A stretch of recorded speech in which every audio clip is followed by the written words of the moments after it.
Ladies and gentlemen, you're watching, yes, the Yankees Entertainment and Sports Network.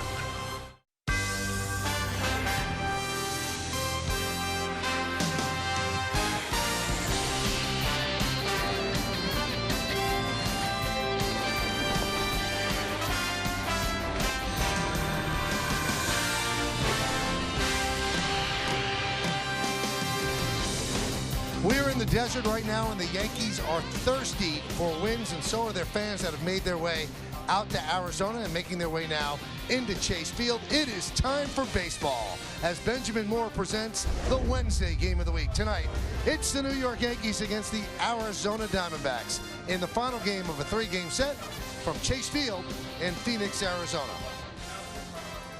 Hello, everybody, and welcome to Yankees Baseball, along with John Flaherty and Ken Singleton. I'm Michael Kay. Another loss for the Yankees last night by a score of 5-3. Now, it's a loss. That's all well and good. But you don't like a loss when the team doesn't look like it's playing sharp, crisp baseball. And, Kenny, that was the case last night. Well, Michael Pineda on the mound. Of course, he needs some support. But last night, another two-strike hit. This one from Jake Lamb, homing for the second consecutive game here against the Yankees. This one is headed for the pool. And then, as Michael said, some sloppiness set in for the Yankees. Chase Utley's going to be covering second base on this throw from Brian McCann. Breaks away from his glove. Goldschmidt continues on to third. Chris Owings runs well, but this should have been a double. Brett Gardner gets it back in, maybe a little lazily, and Owings turns this into a triple. Then a pass ball. Nick Ahmad's at first base, and he's going to make it all the way to third base. That shouldn't happen. Should have been stopped at second. Kind of embarrassing for Brian McCann. Hasn't been good for the Yankees on the road. The last 10 games, 1-9, averaging 2.5 runs per game, just 4 home runs in those 10 games. Team hitting .211, and the pitching hasn't been great either, 5.47. So speaking of pitching, the Yankees will turn to Nathan Eovaldi tonight to try to get it done and salvage the final game of this three-game set. So why don't we take a look at the pitching matchup, which is brought to you by People's United Bank N.A. See what know-how can do for you. Shelby Miller is going to get the start for the Diamondbacks. Big pickup for the Diamondbacks, but he has not pitched well. 1-4, 6.94. And John, Eovaldi goes for the Yankees. Well, Eovaldi's been throwing the ball better lately. He's won 3 out of his last 4. The ERA is under 4 during that stretch. We all know he has the big fastball, upper 90s. The main pitch is that split finger right there. You see Austin Romine catching him during this hot streak. He will not catch him tonight. He's going to have to work with Brian McCann. If he has the fastball up in the zone and the split down, he's going to try to end a losing streak for the Yankees tonight. And the Yankees get out of here with a win. Then they go to Oakland, where some of the veterans are coming back. Well, when are they coming back? When will we be seeing CeCe and A-Rod? Meredith Marakovits has some of those answers next on Yes.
Meredith Morakovitz.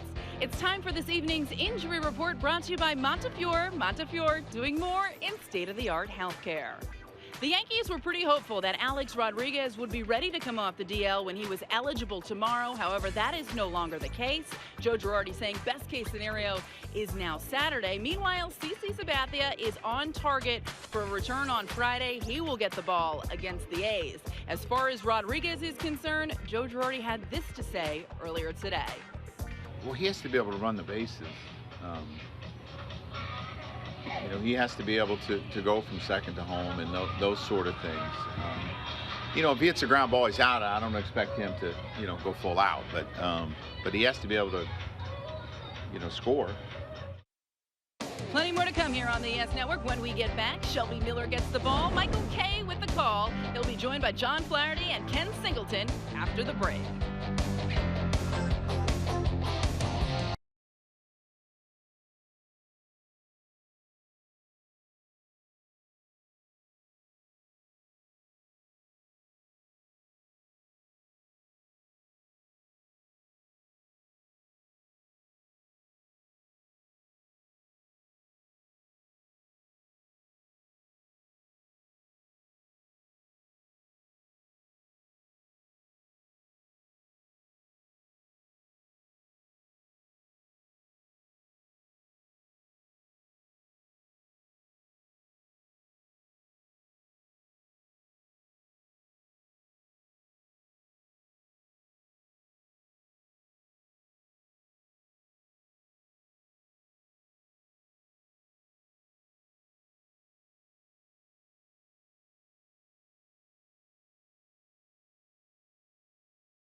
By GMC, we are professional grade. Learn more at gmc.com.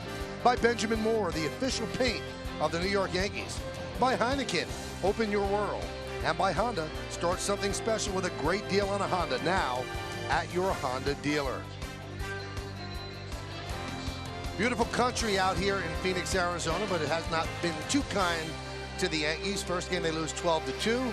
Yesterday by a score of 5-3, so they try to escape Phoenix with at least one win, and Shelby Miller is the guy they have to battle on the mound. So Miller's taking his warm-ups. We'll take a look at the Yankees starting lineup, which is presented by Lexus. The center fielder is Jacoby Ellsbury. He'll lead off, batting second and playing left field.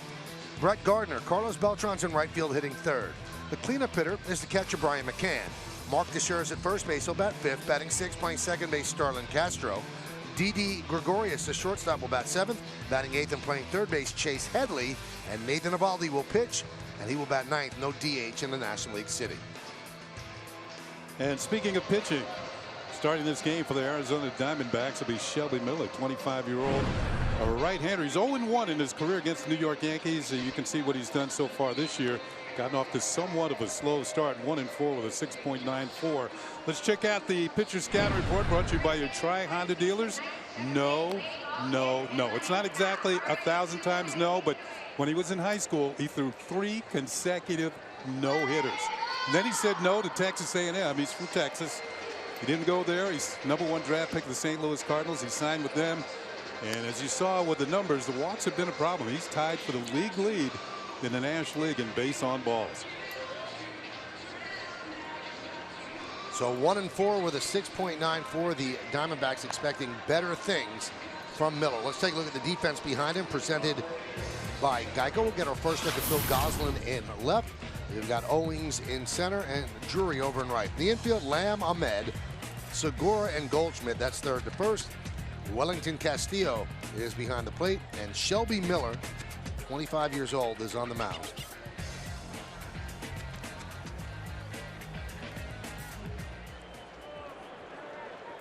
Another nice crowd here at Chase Field, and we start the game with the roof closed. It was open during batting practice, but they have since closed it. It was open game 1 and closed yesterday. Ellsbury's ready. Shelby Miller is ready. And let's do it here at Chase Field. First pitch is outside, and we are underway.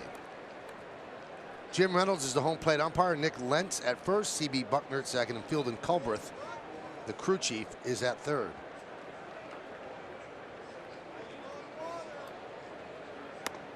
There's a strike. Well, the Diamondbacks had such high expectations coming into the year. Zach Greinke, the big free agent signing, and Miller, the big trade from the Atlanta Braves.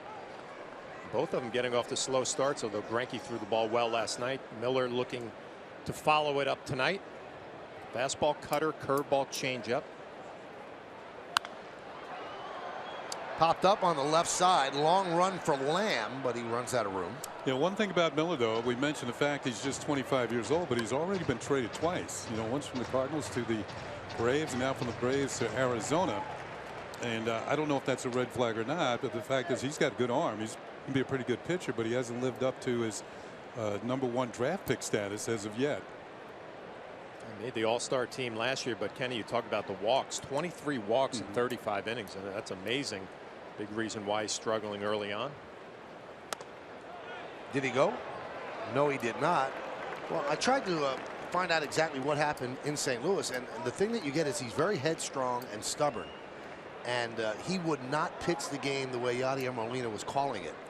And Yadier Molina is probably a king in St. Louis and also a genius at handling pitchers, and they just said, you know what, we could trade him and get a good return if he's not going to listen to Molina. I think they got Jason Hayward in that deal, didn't they? Yeah. I'll tell you what, when teams trade him, they get great return. Yeah. Diamondbacks gave up a lot for Miller, including the first pick in the draft, Dansby Swanson, the shortstop. 3-2. And Ellsbury walks to start the game.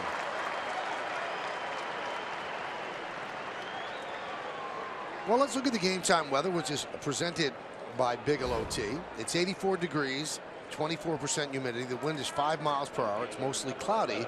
That's outside. Inside, it's a bit cooler with the roof closed. You know, in this first 2 games of this series, we've seen the Diamondbacks be very aggressive on the bases. You know, if I'm the Yankees tonight, you got to make a statement early in this game, and which means Jacoby Ellsbury, who already has 9 steals, he's only been caught 3 times. He's among the league leaders in the American League. Got to take off and go. Just put pressure on right from the beginning. You're going to walk me, I'm going to be at second base. I could not agree with you more, Kenny.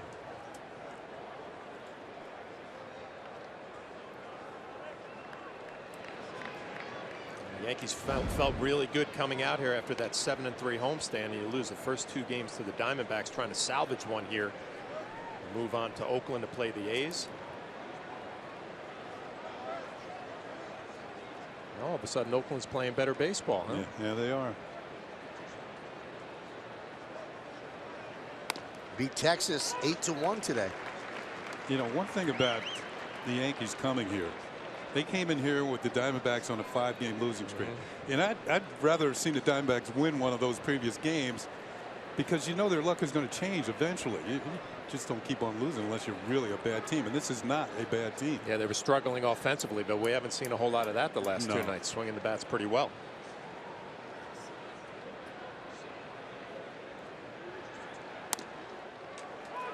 Oh, 2.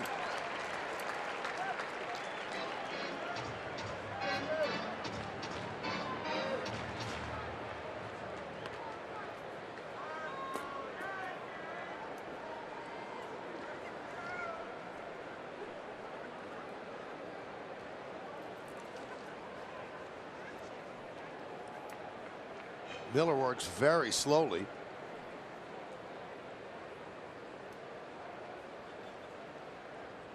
And there goes Ellsbury. Foul back. Well, With 2 strikes, Gordon had to protect. Yeah, that's true. He had to protect the strike zone. Ellsbury looked like he got a pretty good jump. Castillo behind the plate, pretty much an average thrower, about 30% for his career.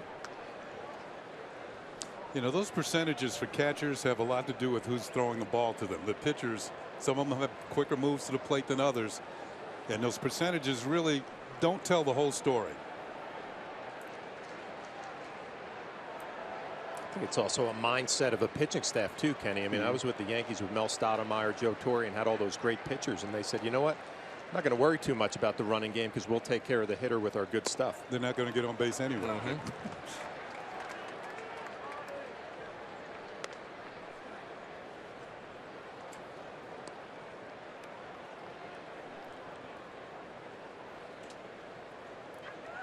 Gardner struggled of late. 5 hits in his last 26 at bats. His average is down to 233. When the top of the Yankee order goes, then the offense goes.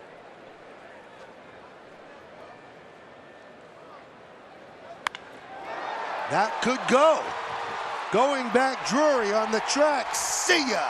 A 2-run home run for Brett Gardner, who's very close to lapping Ellsbury on the base paths. But he realizes how close he is and slows down, but they will touch up one after the other, and when they do, it's 2-0 Yanks. Well, Kenny, you talked about maybe the running game to get the Yankees going a little bit offensively. A 2-run home run does not hurt from Brett Gardner, number 5 on the year. And pay attention to the pitch. Looked like a changeup, middle of the plate, and it just sped the bat up of Brett Gardner. This has plenty of distance. Yankees off to a good start. Traveled 418 feet, 102 miles per hour off the bat. That wasn't his best swing either. He just kind of got the head of the bat on the ball.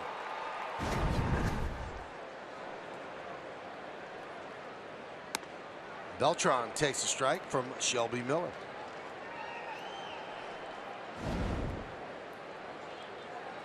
That was home run number 5 on the season for Brett Gardner. And RBIs number 10 and 11. The 0-1. 1-1.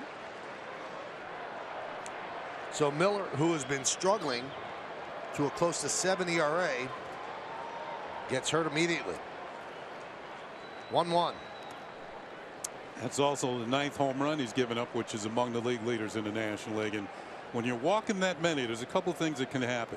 You walk hitters, then you have to come in with pitches too much in the middle of the plate, and what happens is you get home runs are hit. How about this too, Kenny? I mean, when Ellsbury was on first base, the game just slowed down with Miller on the mound too. The pace of the game, very methodical.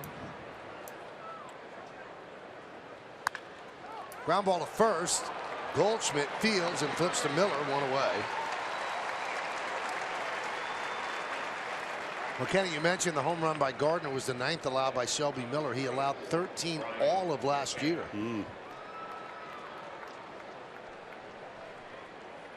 And plus, what complicates the fact that he's given up the home runs is that with the walks, what just happened, the guy's on base when he gives it up. Instead of a solo shot, there's 2 runs score and 1 hit.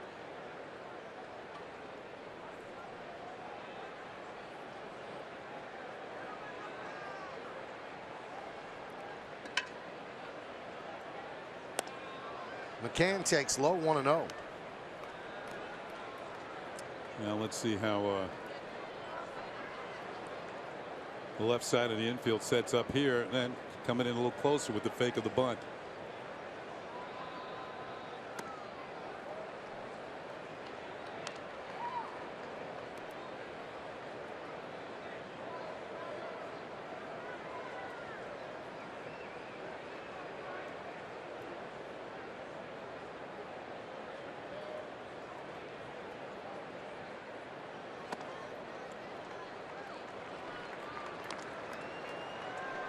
So 3-0 on McCann.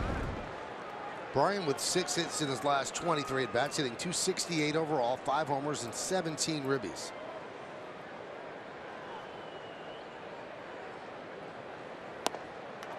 And he walks on 4 pitches. And Mike Butcher is going to want to have a talk with Shelby Miller. Yeah. Now the danger here is him catching too much of the plate and Teixeira getting a hold of one, which hasn't happened in a while. But I always liked it when the hitter ahead of me walked, because I had a feeling the pitcher's going to try and regain the strike zone, which means he's going to throw one more to the middle of the plate. Well, Mark Teixeira kind of got called out a little bit today by the owner of the Yankees, Hal Steinbrenner, who said that he's been disappointed in the way the team has played. And a couple of players were singled out. One of them was Mark Teixeira, who said, Mark has to do better. And here's the quote: "The first 5 weeks were disappointing, frustrating, particularly looking at the offense, clearly not living up to their potential. When you look at a guy like Mark Teixeira, clearly he's not playing to his potential with the bat." Meredith Marakovitz has more. What was Mark's reaction?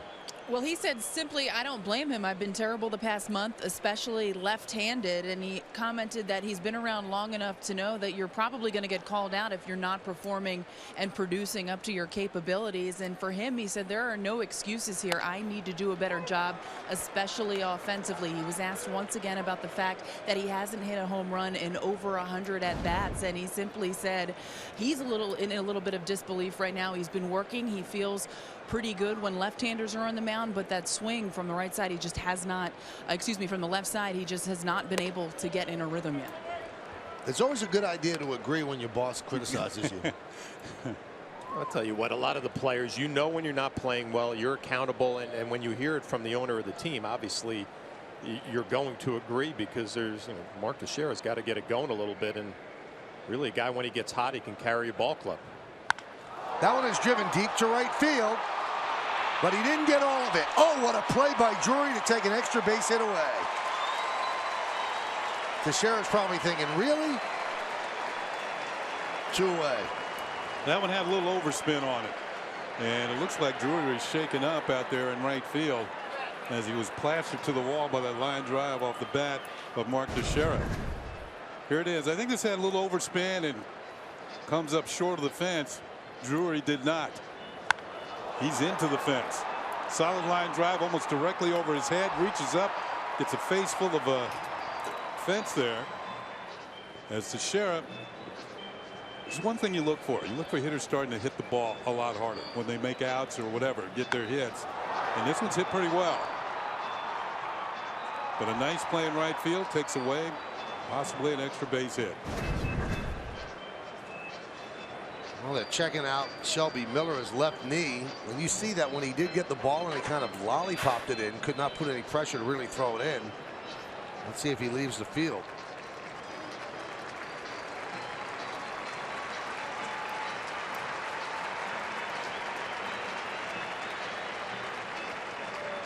So it looks like Drury is going to stay out there.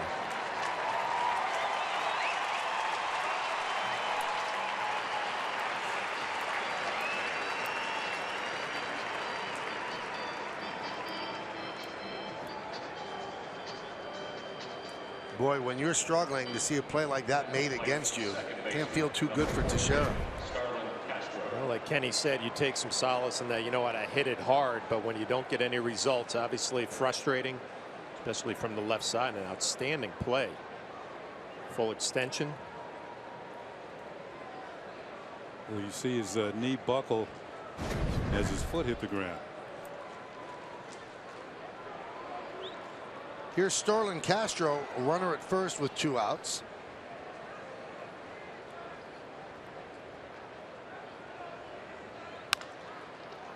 Grounded to third, backhanded by Lamb. The long throw. They get Castro, and that will do it. But the Yankees get a run on 1 hit, 1 man left. The hit off the bat of Brett Gardner. He's been slumping of late, but he hits a 2-run home run. Yankees 2, Diamondbacks coming to bat.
mound for the bottom of the first inning. We'll take a look at the Diamondbacks starting lineup that he's going to face.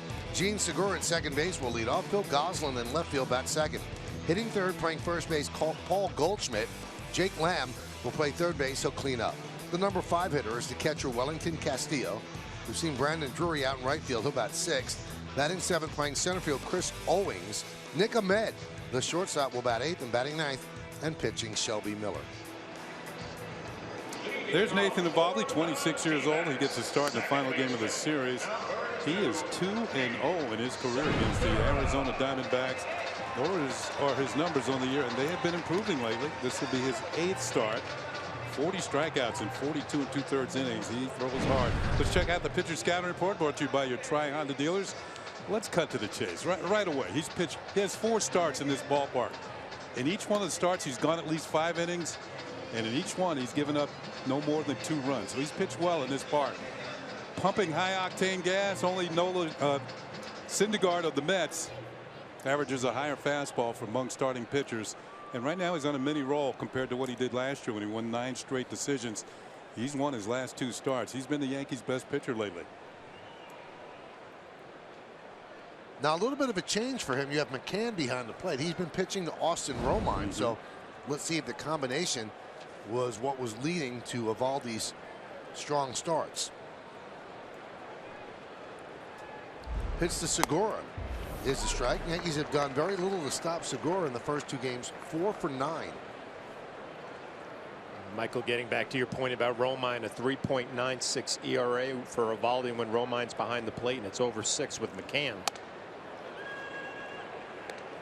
But he's kind of been Eovaldi on one of these real good game, then an average game, then real good. Had a good one against Texas, 7th shutout. Came back against Boston, got beat up. Then he went 8 innings, 2 earned runs against Boston, and the last time 5 innings. So what I'm saying is he's due for a good one here, Kenny. And you, a really good one. You spoke about some of the numbers here at Chase Field. Yeah. He's pitched well in this park. I guess, you know, you get to some place you just feel the mound feels more comfortable. You heard David Cohn say that in the past. He liked Wrigley Field.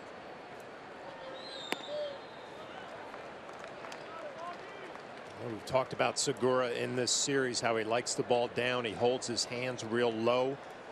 It should be a good matchup for Eovaldi if he can elevate that fastball right about where the Diamondbacks are in the jersey and see if he might be able to get him to chase. Well, we mentioned he doesn't walk very often, so he's susceptible to chasing pitches out of the zone.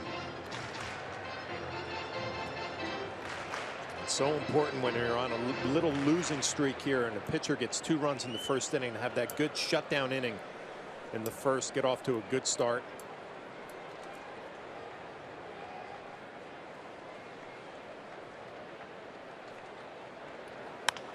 Up the middle, off the second base bag, and a base hit for Segura.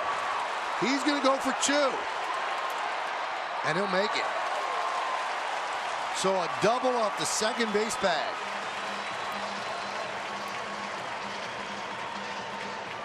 Well, this is unfortunate for Eovaldi. Makes a good pitch and jams Segura, and we've talked about this infield, how fast it is. A bit unlucky, it hits second base. See if Eovaldi has a play here trying to knock it down. He doesn't. And once Segura comes around first base, he sees the play right in front of him. That ball kind of in no man's land is going to get into second base easily with an interesting double.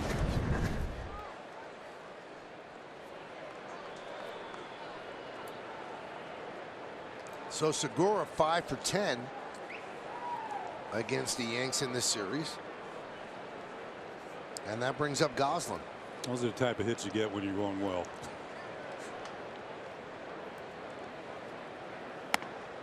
Gosselin is 7 for 20 as a pinch hitter, so that's a value here in the National League. And getting a start today in left field. They're doing a lot of mixing and matching with their outfielders, trying to find the right combination. I think every once in a while you got to give one of your bench players a start. Sure. Just give him a full game action. And we saw Gosselin as a pinch hitter in the first 2 games, and what'd you say, Michael? 7 for 20 as a pitcher. That's pretty darn good. And let's say he's earned his chance to get a start in a ball game, and this is it. Isn't that a funny spot, though? I mean, you can argue that the bench guy in the National League, that pinch hitter, one of the toughest jobs in baseball. And if you do it well, you almost get labeled, right? A good pinch hitter, you always have a job, but you never get that opportunity to play every day.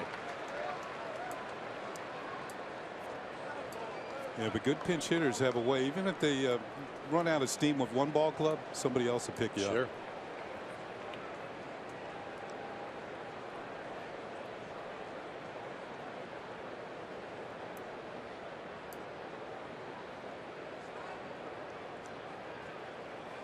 Swing and a miss.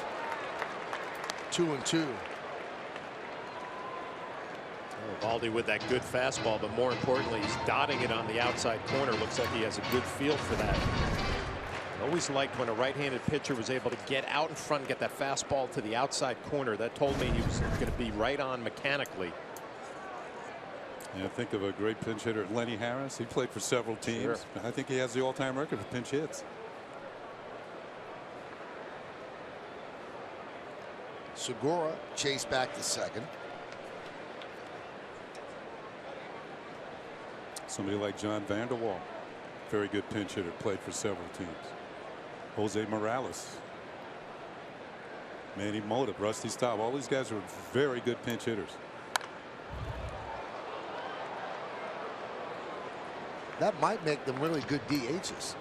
Rusty Staub was a good DH with the Tigers. Everybody says DHing is 4 pinch hits.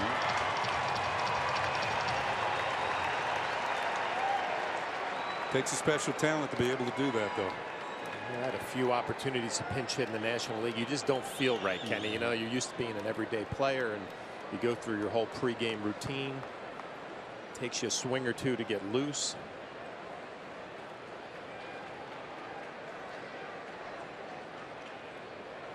Two. Chop to second. He does his job. Gets Segura over to third. Why don't we take a look at the Yankee defense, which is presented by Geico in the outfield. It's, as you remember, Gardner, Ellsbury, and Belcher on left to right. Infield, same deal. Headley, Gregorius, Castro, and Teixeira. That's third to first. McCann behind the plate, and Nathan Eovaldi is on the mound. Yeah, we've seen this Diamondback club for 2 days. They do a bunch of the little things that you like, you know, hustling on the bases. A nice at bat right there, moving the runner over. They have the youngest team in baseball, when a lot of that to mean sometimes they're also one of the hungriest teams in baseball. Goldschmidt takes a strike.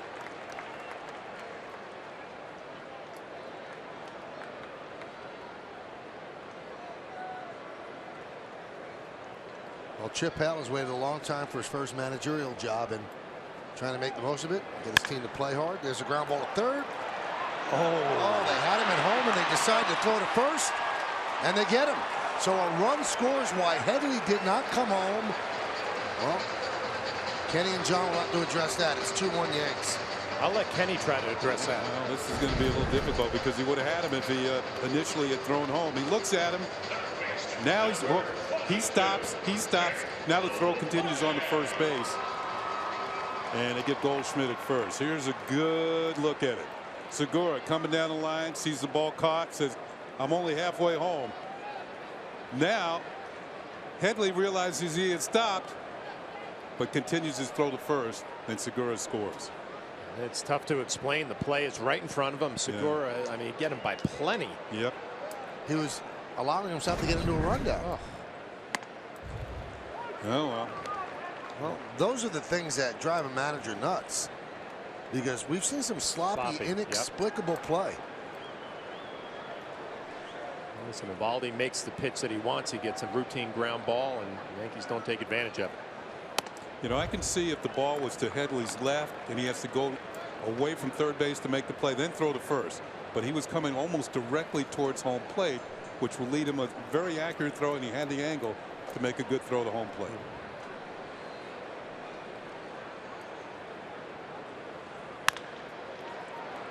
Headley will get a chance on the right side. And he puts it away, retiring Lamb. But Diamondbacks get a run back on one hit. Nobody left on base. We've played one. It's 2-1 Yankees.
action. MLB handed down for Sunday's Toronto-Texas brawl.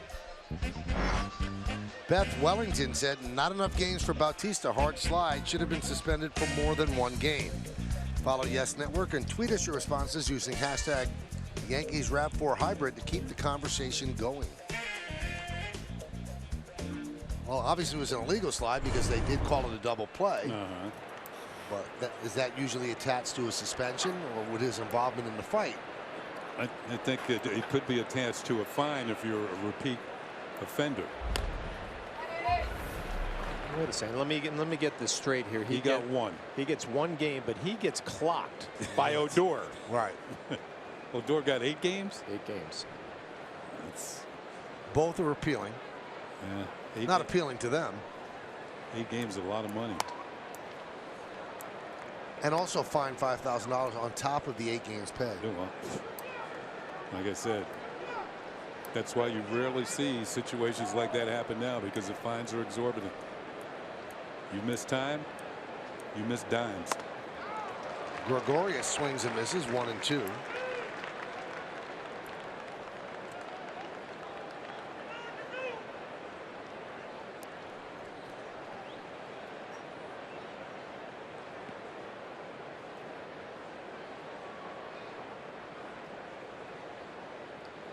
And the pitch. Laced to left field, a base hit. You know, one thing we've seen from Didi Gregorius a lot lately, hitting the ball to the opposite field, cutting down his swing when he gets 2 strikes. That's a good piece of hitting. Pitch was up a little bit. He could get to it. Not trying to overswing and pull the ball as he does early in the at bats. And he's on with a leadoff single. Here we go. These are the suspensions. Odor with the 8 and Bautista with the 1. Gibbons has 3 games. DeMarlo Hale is going to manage. And he said if Hale goes 3-0, we'll switch jobs. That's not going to happen. They lost tonight. He said they'd talk about it if it was 2-1. Well, we were talking about the brawl, and we said, you know, sometimes that brings a club together. Well, that did not happen for the Blue Jays, and I think Texas went to Oakland and got swept. It didn't work out for both clubs. You know who the coolest one in the whole deal was? Prince Fielder. When he got hit the next inning, he just said, just went to first base. Count 0-1 on Headley.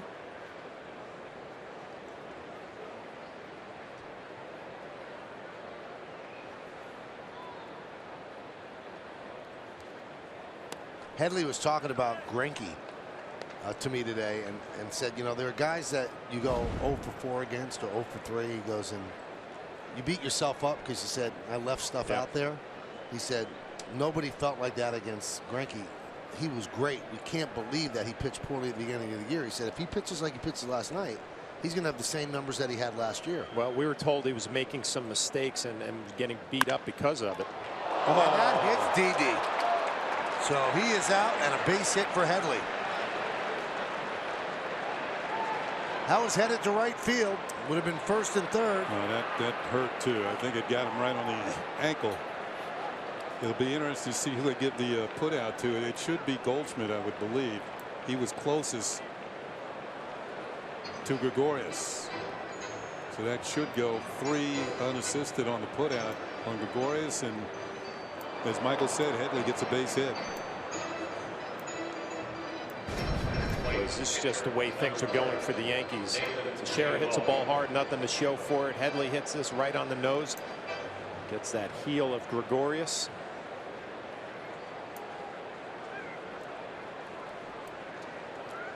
And that's costly. If that's a base hit, at the worst, it's first and second. You have the pitcher bunt now. You can still have him bunt. Runner moves to second with 2 outs. Might be even more costly if Gregorius has to come out of the game.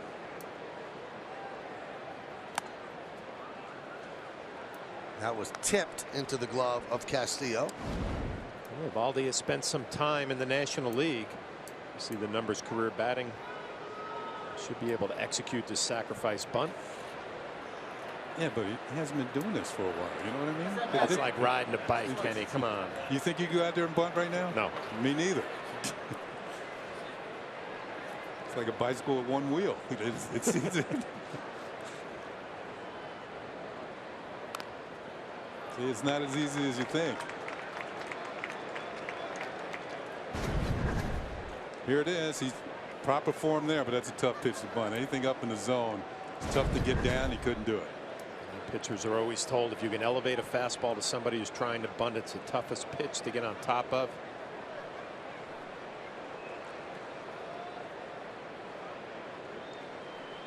So, yeah,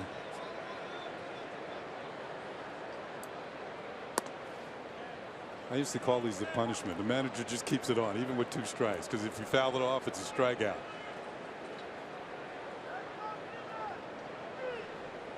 I don't think Eovaldi is being real picky here. He just wants to get it down, but Lamb, the third baseman, coming all the way in.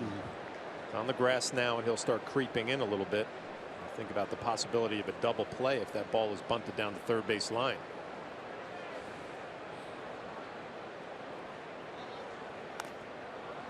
And that's a strikeout as he fouls off the 2-strike pitch.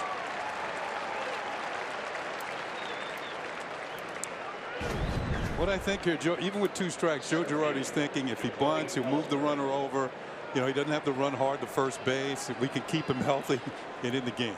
I definitely understand the appeal of the strategic part of the National League game, but how is that fun to watch, what we just saw? How's that entertaining? It sort of slows everything down, doesn't it? I guess if there was no DH, theoretically he'd be bunting better, but yeah. they'd still be bunting and not swinging away. But whatever floats your boat. Here's Jacoby Ellsbury, because the people that don't like the DH, they are very strong about it. So rather than get into an argument, it's just I don't know who sees that as fun. Yeah, I just think it's the older generation, right? We talked a little bit about this last night. Traditional, they like the strategy. Maybe some lower scoring games, and the younger generation, as much offense and entertainment as possible. Are you saying they like snail mail too? Up the middle and through for a base hit.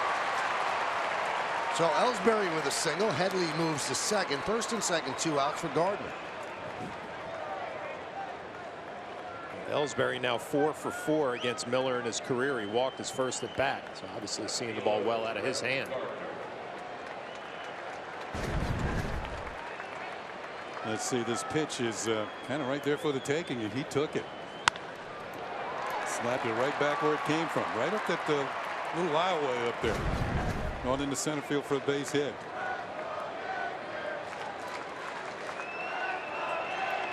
Another opportunity for the Yankees here, even with 2 outs.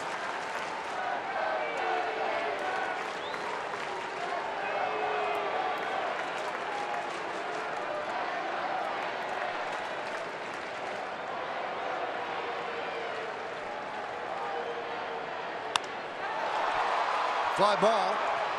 Center field. Owens is there, and he puts it away for the final out. No runs, 3 hits for the Yankees, and 2 men left on base. We go to the bottom of the second. It's 2-1 Yanks.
4-game set with the Oakland Athletics. Coverage begins with the Chevy pregame starting at 9:30, and then Ken Singleton and John Flaherty have the call from the Coliseum.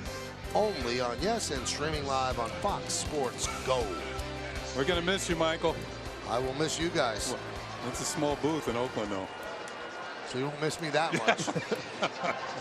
2-1 Yankees over the Diamondbacks. I'll be watching every pitch. And Wellington Castillo will lead off against Nathan Eovaldi. So the Yankees have managed 4 hits against Shelby Miller, and it's 2-1 Yankees, bottom of the second.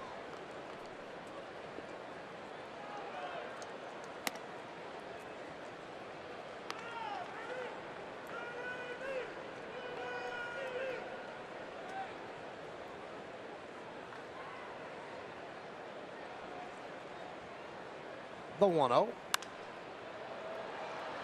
Fouled away on the right side.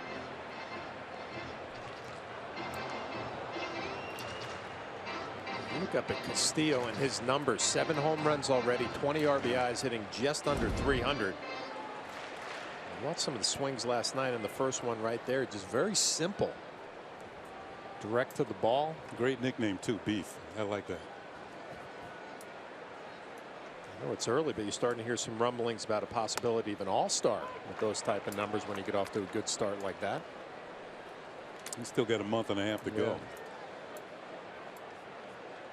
Or actually 2, because the All-Star game's in the middle of July.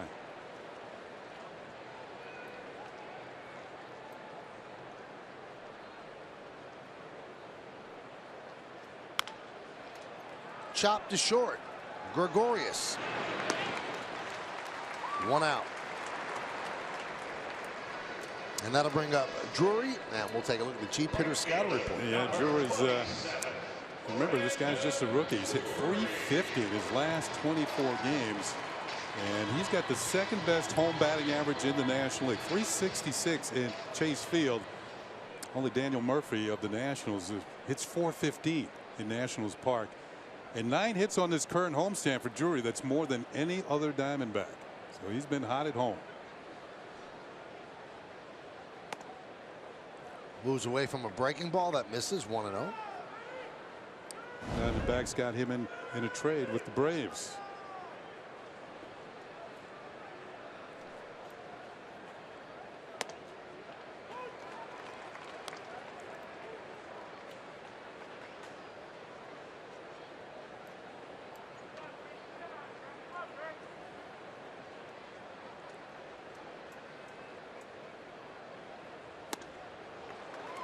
Doesn't get cheated on his cut, and the count 1-2.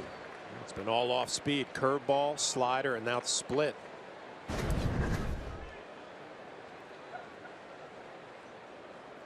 That was a pretty good one, but that's not his best one.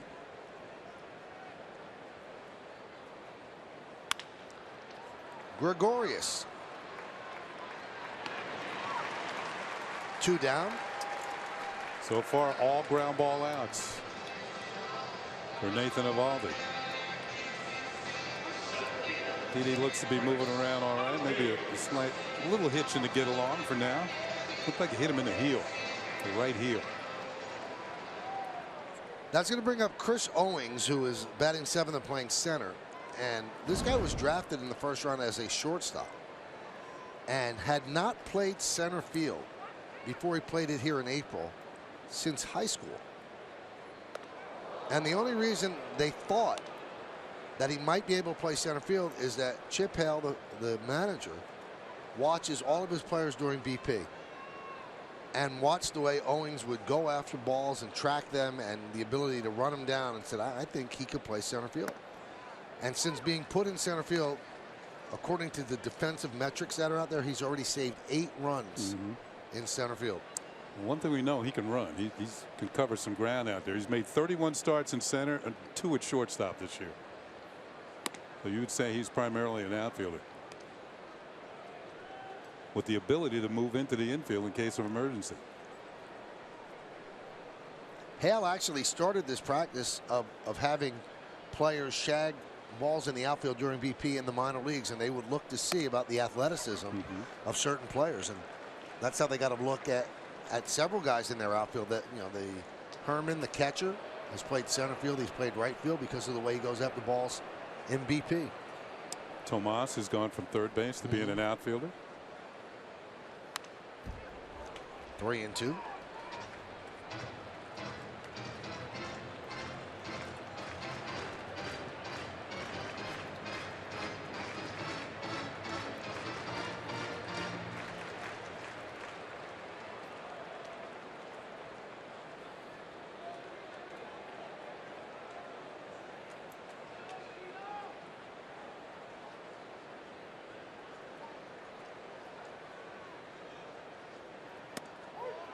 Strike 3. Owings down looking. A strong second inning for Nathan Eovaldi as he retires the Diamondbacks in order, and we go to the third. 2-1 Yanks.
Episode of WB Mason presents the Joe Girardi Show as the skipper recaps the Yankees week out west. Plus, get Joe's take on the top plays of the week.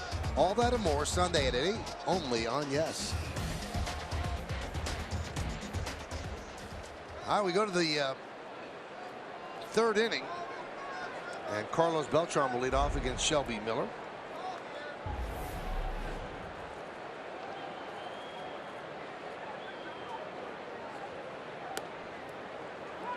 People that run the Diamondback scoreboard in center field predicting a 0 for the Yankees in the third. It's already up there.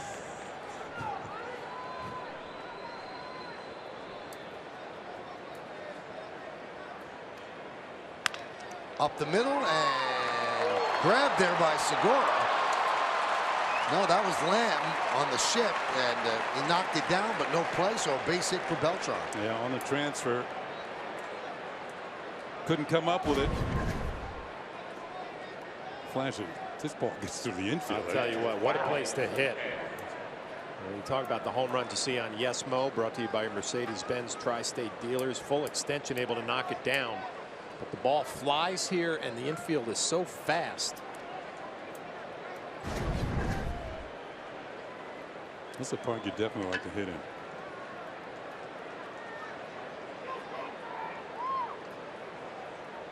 Here's Brian McCann.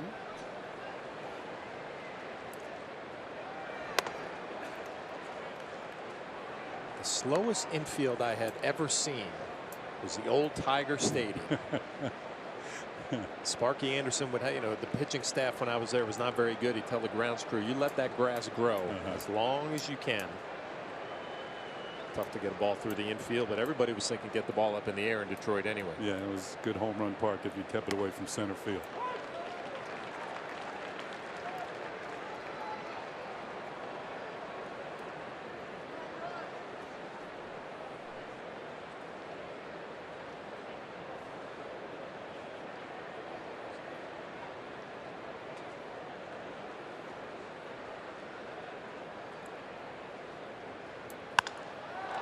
High fly ball. Right center. Owings will make the catch for the first out. Beltran heads back.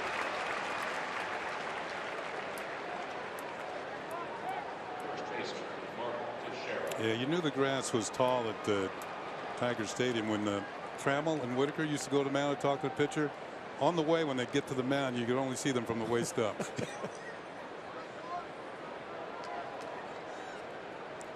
Here's Mark Teixeira, robbed of an extra base hit by a lunging Drury against the wall in the first inning. Probably cost him an RBI as well. Mark's looking to straighten things out from the left side.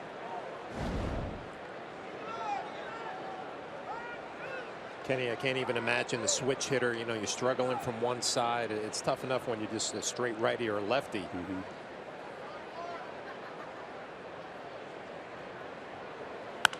Could be worse, though. You've been struggling from both sides. Yeah. I guess they're different swings, right? I mean, left-handed, he lets go of the bat a little bit. Right-handed, he's more two hands on the bat all the way through. Yeah, I think he's a little more fluid right-handed. And, you know, watching him over the years left-handed, I think one thing that's crept into his mind definitely, and he did with Jason Giambi as well, even though he wasn't a switch hitter. Right field seats at Yankee Stadium. I mean, that's where you're going to make your bucks. And he's trying to pull the ball, you know, pitches out over the plate. They're tough to elevate. 2-1. You know, it's not to say he can't do it, because you've seen him get one, cover the plate well, and pull it into the seats in right field at Yankee Stadium. But I think he takes that same sort of swing onto the road with him, and the right field fence isn't quite as close.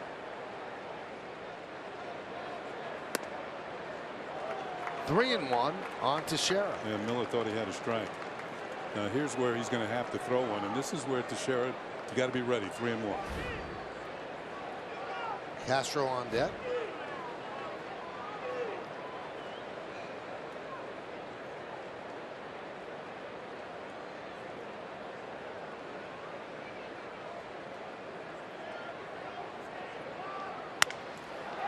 And that one is lined and caught by Lamb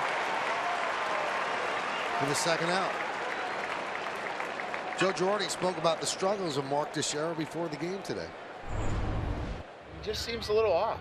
You know, swings are in a way pretty mechanical. I mean, you have to be right on time most of the time, and you have to swing at good pitches, and I mean, there's a lot of different things that go in, and he just seems a little off right now, left-handed. So Mark is 0 for 2 today, hit the ball hard once, and that'll bring up Castro, who grounded out to third in the first. Runner on first, 2 outs, top of the third, 2-1 Yanks. Ooh. Up the middle and a base hit. Owings will get the ball in. Advancing to second is Beltran. It seems to me, Flash, whenever you get a ball near the middle of the plate for Castro, he's going to hit it hard. You know, he's a very aggressive hitter, and you can center one, and this is going right back where it came from. Head down, follow through, over the head of Miller, over second base, into center field, base hit. First pitch, too. Yeah, you go through those pitcher-catcher scouting report meetings before games, and Castro is definitely one of those guys. He is ready to swing when he's in the on-deck circle. He's like one of those NBA shooters. You know, when the ball gets to them, they're not giving it back. They're going to shoot. Here's Didi, single to left in the second.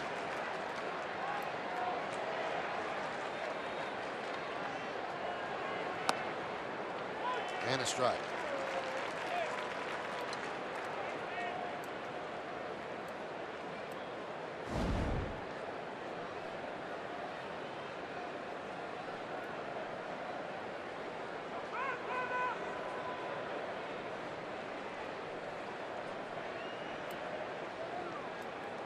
Beltran leads off second and Castro off first. And Miller chases Beltran back. Hey, Michael, they must have heard you. They took that 0 down, or maybe the Yankees are threatening, and they think they might have to put up another number here.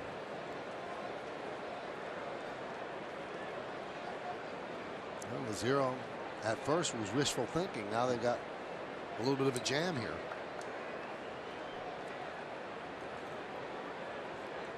1-0. 2-0. The Yankees have had men on every inning. 50 pitches.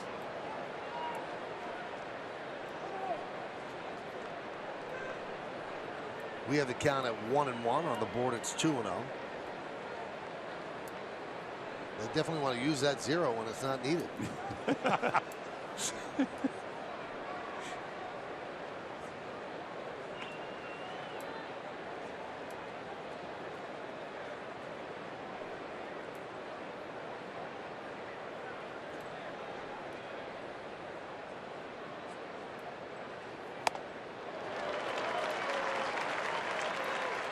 Now 1-2. This would be a tough guy to play defense behind. I mean, it takes so much time in between pitches, real deliberate.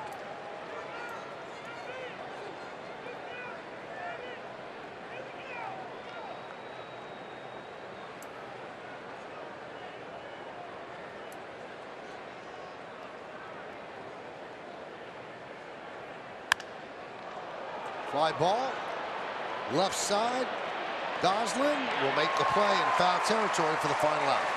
No runs, 2 hits, and 2 men left. We go to the bottom of the third. It's 2-1 Yanks.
By People's United Bank. Know your cash flow with mobile cash management.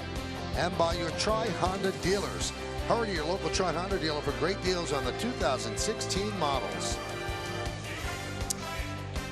You know, Michael, yesterday you were talking about we had somewhat of a dust storm here, but it wasn't really a big one. They have big ones here, and we happen to have video of what a dust storm can really be like out in the Phoenix area. Really? Wow. Whoa. And these can be as tall as a mile high into the sky and 50 miles wide.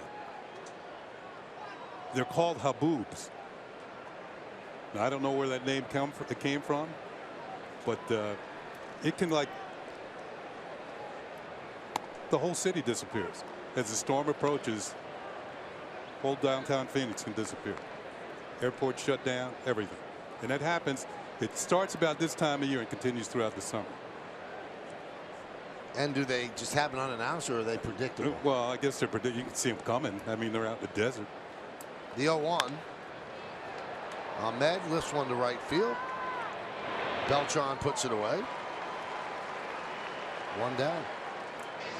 So yesterday was like a mini haboob.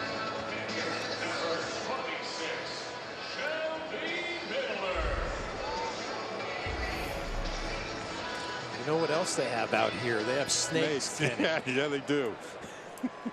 We saw one yesterday. You'd appreciate this, Michael. Now, Kenny and I are playing golf with Mike Medvin, who's in our video guy in the truck, and there's a snake along the cart path. And we go driving by, and my buddy and I pointed out, my buddy Keith Gauze, who we were playing with, I pointed out to both of them, Medvin basically jumped in Kenny's lap. He was so scared of this snake. Now, I don't think it was a rattlesnake. Right? No, it wasn't. No, but I wasn't going to stay there and find out what kind of snake it now, was. we found Mike Medvin's weakness. And I'm sure he doesn't have video of that. The look on his face as he jumped in Kenny's lap was very interesting. The 0-2. Miller fouls it away.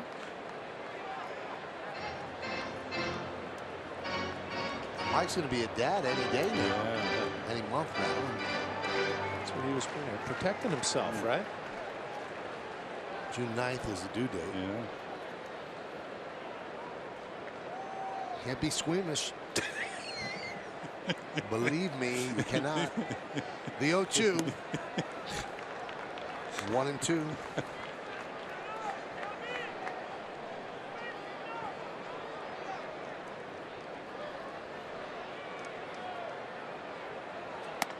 Did he go? No, he did not. Well, not getting the call right there, but again, I'm going to go back to it. When a righty can get his arms, get the baseball to the outside part of the plate, that is a good sign.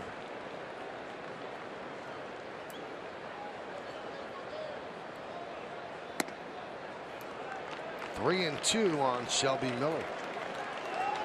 Yeah, Valdi was not happy with the pitch. He didn't want to go to 3 and 2 on the pitcher.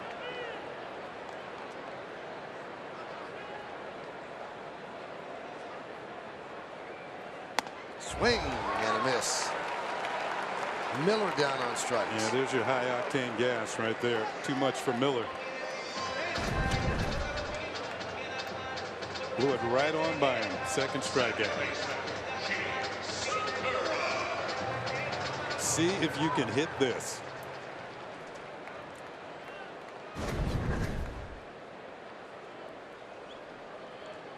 Here's Gene Segura. Doubled off the second base bag in the first inning. And then was allowed to score on a ground ball to Headley that he actually stopped and gave himself up to get into a rundown. And Headley, for some reason, threw to first base. That's the only run that Eovaldi's allowed.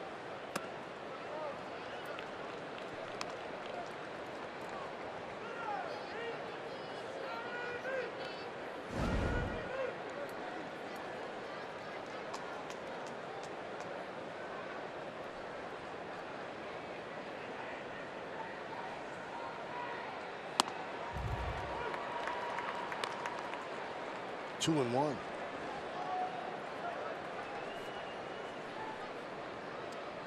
There's been more and more talk with the All-Star game. Yeah, what do you say, about 2 months away and the voting underway that the Segura might be there. On the top 10 in hitting, leading the league in hits, started today with 58.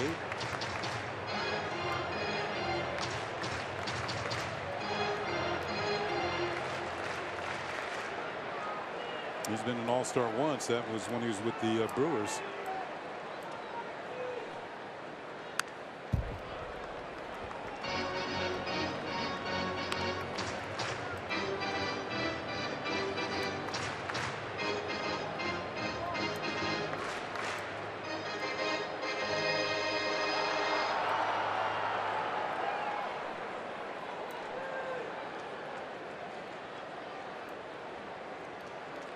And the pitch. 3 and 2. Good try right there. That's really the one spot the Yankees have been able to exploit a little bit. He's had a good series. You elevate something, you get him to chase anything down. He puts some good swings on it. Fly ball, right field, toward the line. Beltran makes the play in foul territory for the final out of the inning. So Eovaldi has retired 9 in a row as we go to the fourth. 2-1 Yanks.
Comcast customers will miss the entire Yankee season on Yes. There are other TV providers that carry Yes, including DirecTV, Frontier, PlayStation View, Fios, and Sling TV.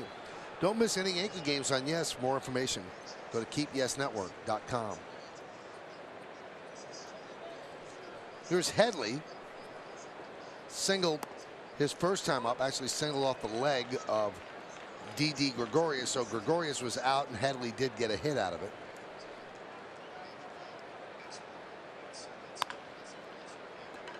Grounded foul. Headley also says something interesting about facing pitchers like Greinke and facing pitchers like Shelby Miller. Audi scoreboard 2-1 Yanks.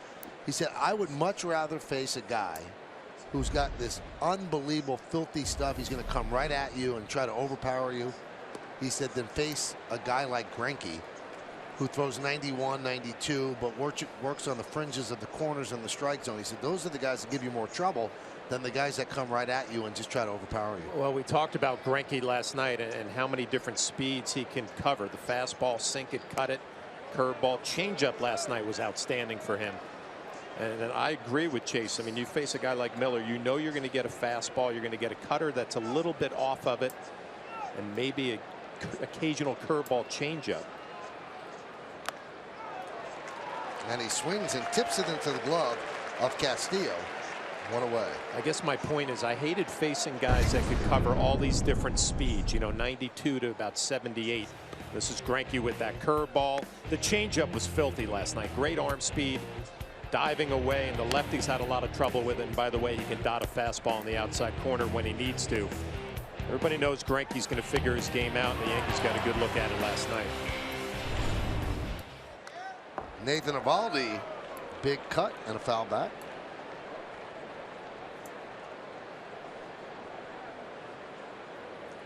Yeah, he seems to have turned it around, speaking of Greinke. Starting to win, starting to get his control back, moving the ball around, changing speeds.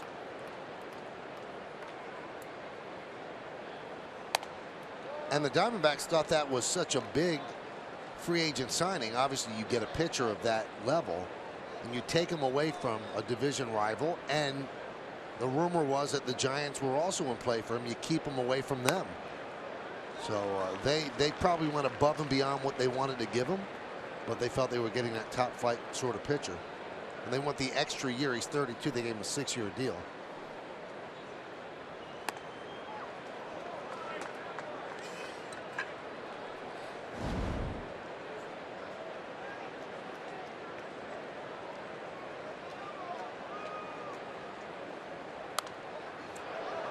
I'll tell you what, Eovaldi's hanging in there and he's making Miller work. And even if he does make an out here, he's using up some of his pitch count. He's not just going 1, 2, 3, go back to the bench. I'll tell you what, he looks a lot better swinging the bat than he did trying to bunt.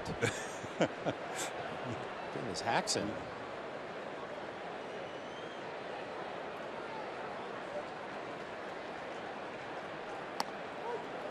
Strike 3. Eovaldi down looking.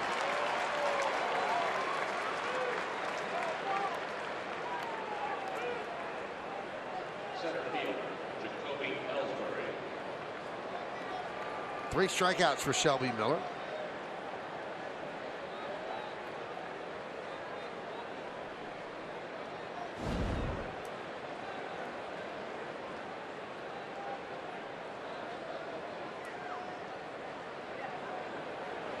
Well, the Diamondbacks introduced new uniforms during the offseason. I believe in this 3-game set they've worn different uniforms every single day. And they have a lot more to show off if need be. They got a lot of different road uniforms, 7 different uniforms, I'm told. They call it the Evolution. The one on the right is the old-time one in 2001. You better check the board before you get dressed every day. See which uniforms in vogue that particular game.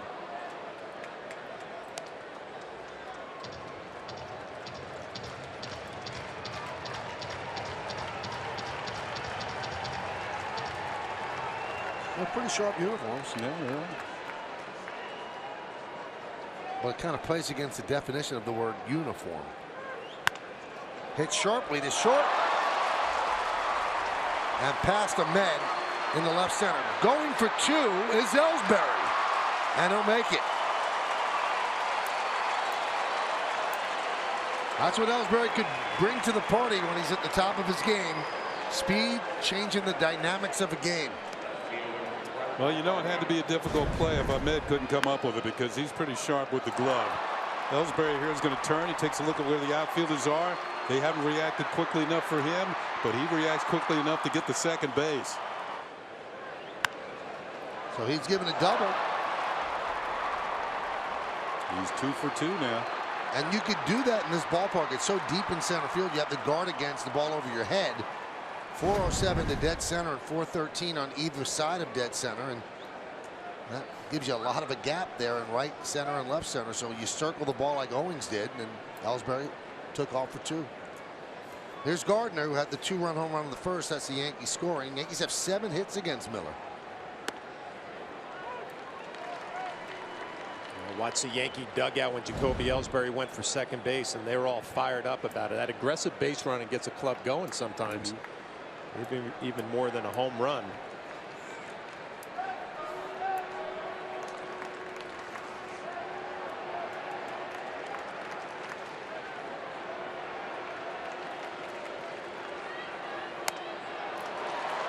Oh, 0-2 on Gardner.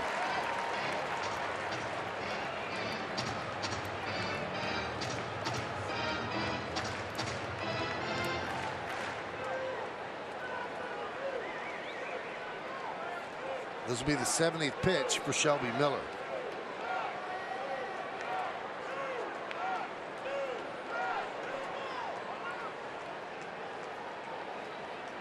And the 0-2. Nice grab there by Lamb. Took a hit away, took a run away, ended the inning right there. That is a nice play by the Diamondbacks third baseman. No runs, a hit, no errors, and one man left on base. That looked like it was ticketed for left.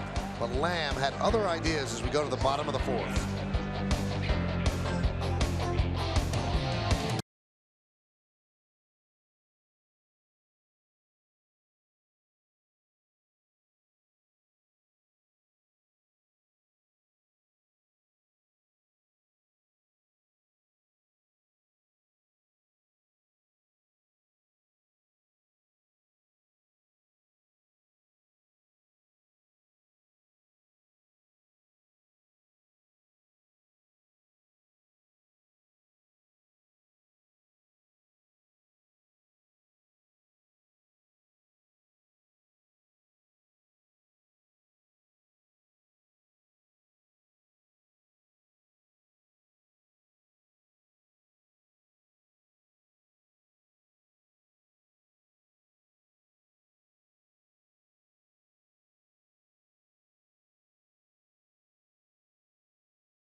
Stay up to the moment at any moment with Game Day. Live game video highlights, StatCast, news, and more. Download MLB.com at bat, the #1 app for live baseball on your phone and tablet. All right, we go to the bottom of the fourth inning. Nathan Eovaldi is retired 9 in a row. It'll be 2, 3, and 4 in the Arizona lineup, starting with Phil Gosselin, who grounded to second his first time up. Ground ball to Didi. 1 out. Audi scoreboard, 2-1 Yankees. 1 hit for the Diamondbacks. That was the leadoff batter, Gene Segura. Hit a ground ball up the middle that hit the bag, bounded past Didi, into shallow left, and he turned it into a double. That's the only base runner for Arizona.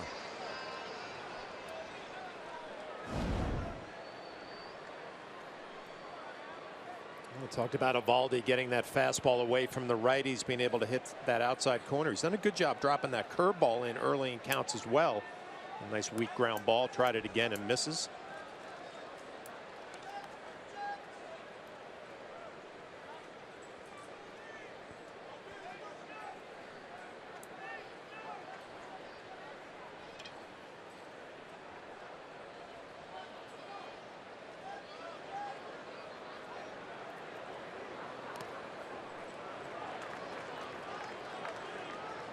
2-0.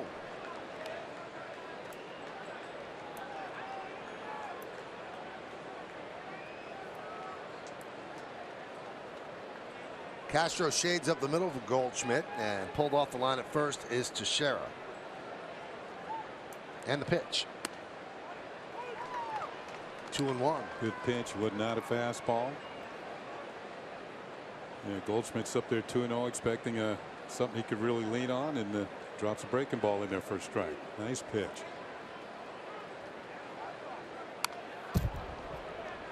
Comes back with a splitter. It's been all off speed. I wonder if he's going to try to sneak a fastball by him here with 2 strikes.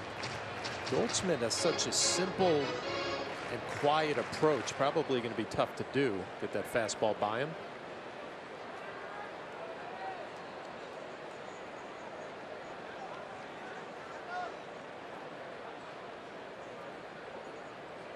Swing and a miss. Nice comeback. Fell behind 2-0 and then strikes him out. Tough hitter. Looked like that split. Yep, you got to look at the grip. A great shot from center field. Wow. Great action down and away and perfectly located.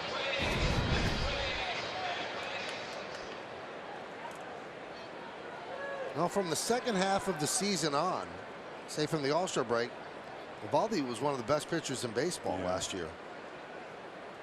And in his last 21 starts coming into tonight, he's 12-3. Remember, he got hurt in that last month. But if the Yankees had beaten the Astros and moved on to the next round of the playoffs, he was going to be activated and could have played a big role.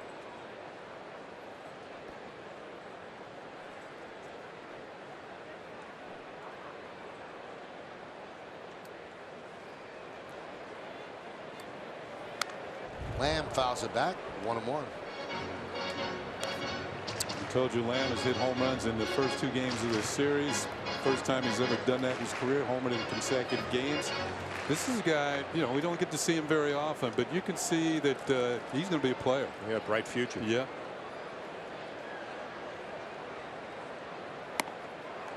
One and two. Got 9 extra base hits in his last 11 games. Yeah, he's starting to pour it on here.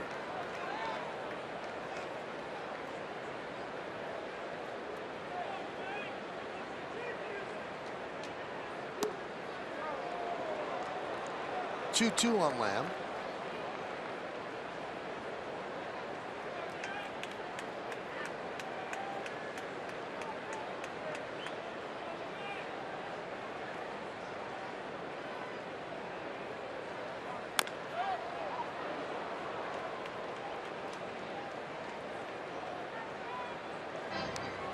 Bottom of the 4th inning, Yankees 2 and the Diamondbacks 1.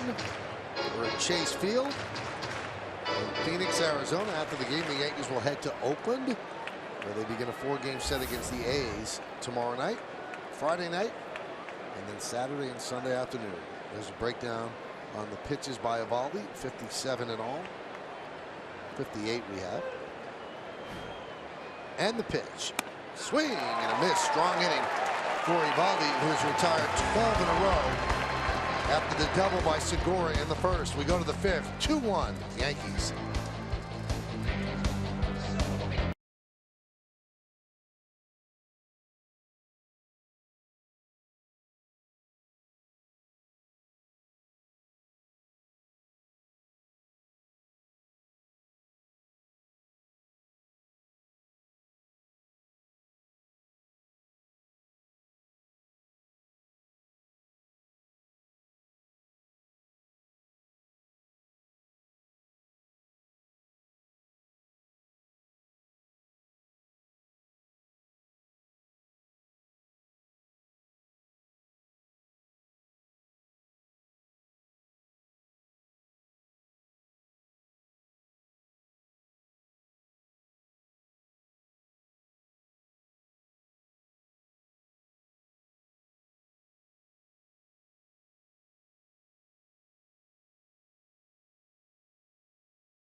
Greater coverage of baseball brought to you by T-Mobile.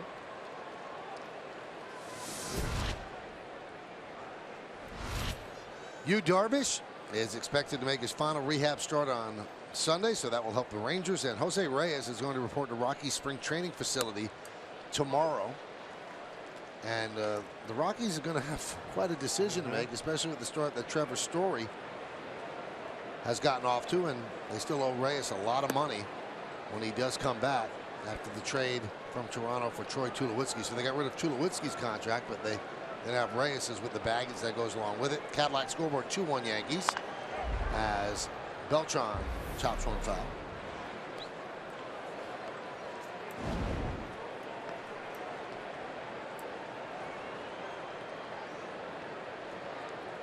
Well, Trevor Story got up to such a great start. It'd be tough to remove him from the lineup in any way, shape, or form. And when you look around the infield, there's really no room. Arenado plays third. LeMahieu plays second. Popped up shallow left. And Goslin makes the play to retire Beltran.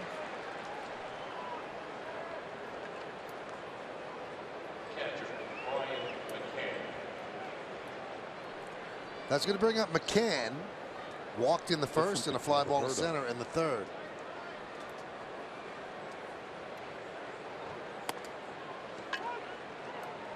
And a strike.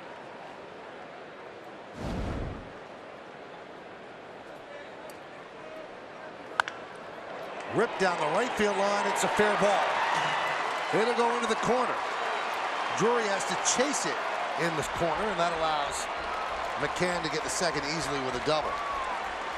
You know, one thing about these corners and the outfield fences there, particularly in right field, not so much in left.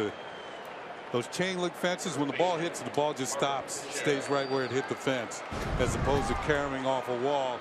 And this enables McCann to get into second base. Drury had to run over and pick this up. Watch it just hit, kind of stay right where it is. Drury has to come get it as opposed to the ball coming to him. And this allows McCann to get into second base. Here's Mark Teixeira, and the pitch outside 1-0.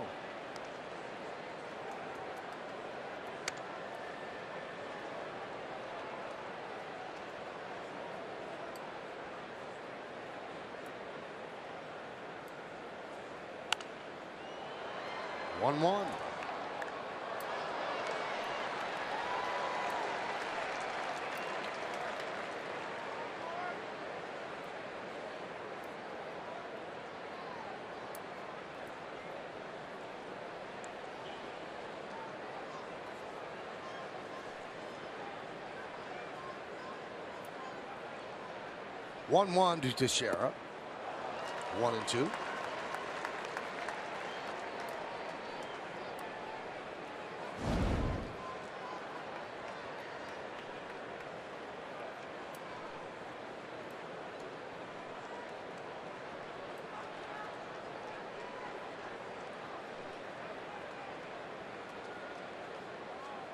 And the pitch. Gets away from Castillo, but not too far as McCann stays put. Miller's picked it up a little bit with the velocity up to about 94. See how this at bat plays out. Mark Teixeira had a real good swing at the first fastball he saw. Not a great swing at a changeup.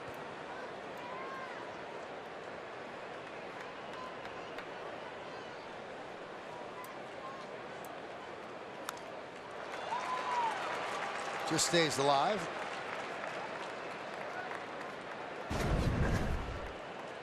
Looked like that changeup away, and a pretty good one. A nice job by Mark just to foul it off. Previous pitch was inside to set up that pitch to strike him out. He just got a piece of it.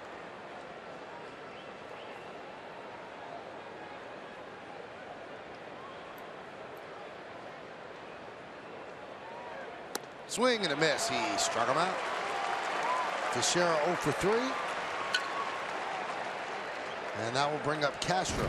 As you're walking back to the dugout, you're probably thinking, I had a good fastball to hit early in the count, a good swing, and I fouled it off. That was a quality slider down, and then he swings right over the top. You get that one good pitch to hit, you foul it off, you know you might be in a little bit of trouble.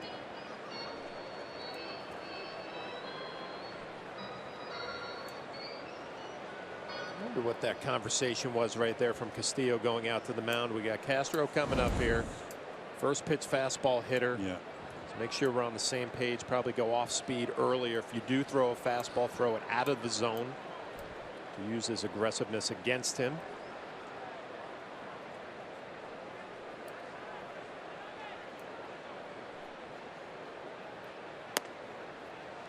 And a strike. And here's your breaking ball. You know what I'm saying? If I'm hitting in this situation, I might have been looking for it. Yeah. If he throws a fastball, I'll just take it.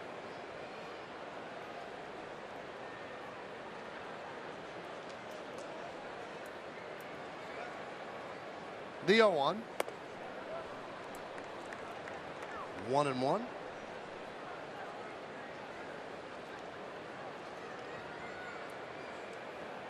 Well, the Diamondbacks have seen Castro turn a fastball around for a home run in this series. He's now hit in 11 of his last 13 games.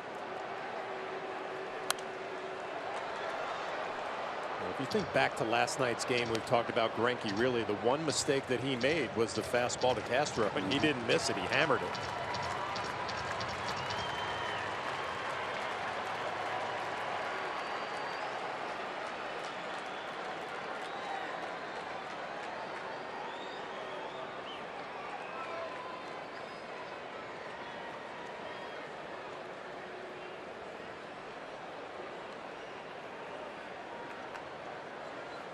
And the 1-2. So Castro battling.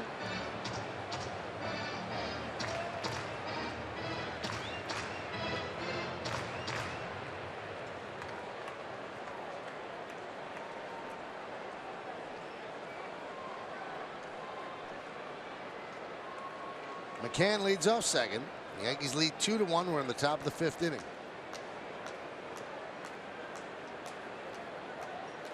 Swing and he missed. He chased the ball in the dirt. Tagged out by Castillo. And Miller works out of trouble. No runs a hit. One man left. At the end of 4.5, we are halfway through.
May not be reproduced or retransmitted in any form, and the accounts and descriptions of this game may not be disseminated without the express written consent of the New York Yankees. Now we go to the bottom of the 5th inning here in Arizona. It'll be Wellington Castillo, Brandon Drury, and Chris Owings against Nathan Eovaldi, who has retired 12 in a row after the leadoff single that turned into a double by Segura in the first. Hit off a second base bag. Three infielders on the left side for Castillo. And the first pitch is a strike. Cadillac scoreboard 2-1 Yankees over the D-backs.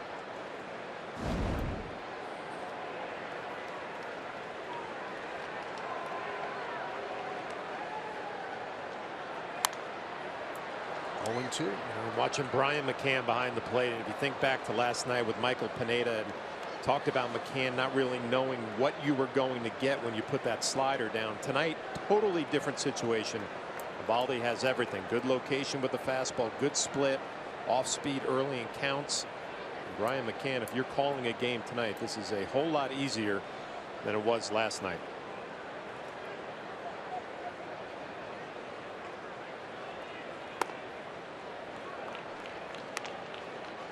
Yankees were very forthright last night after the game regarding the struggles of Pineda. You know, Larry Rothschild essentially said this has to end. Yeah. This cannot go on, and it shouldn't be going on this long.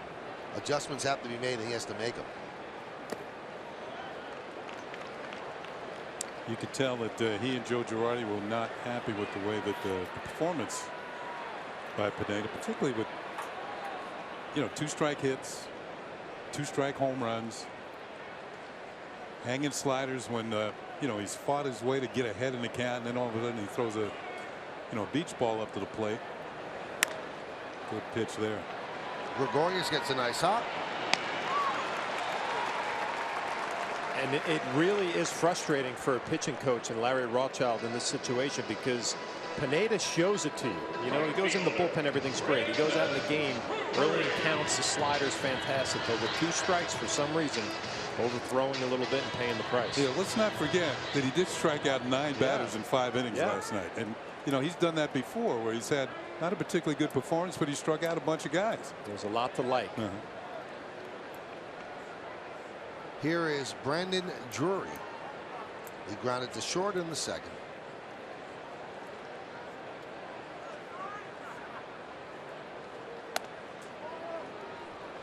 Want to check out the Honda League leaders, and this is the home run board for National League rookies. Drury has 6. Trevor Story, who spoke about him earlier, has 11. Let's see the rest of the list. It must be a trade of pitchers from Alvin, Texas, but Eovaldi could sustain the speed of his fastball deep in the ball games. I think we did a game against the Twins last year. We did that game, Michael. He was throwing 100 in the 8th inning. And you only see that now with relievers who know they can air it out for 30 pitches, but usually starters they don't carry it right through, but he certainly has.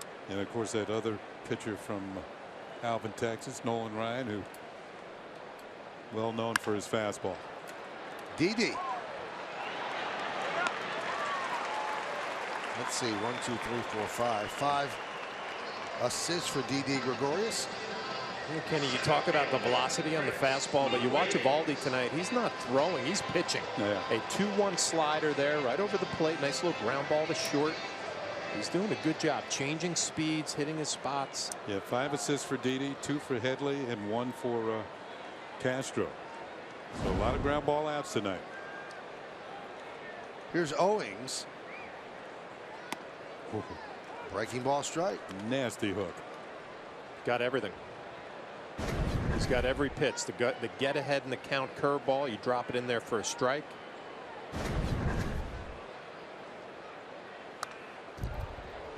0-2.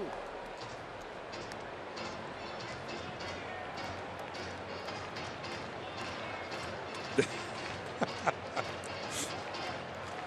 to see them getting along.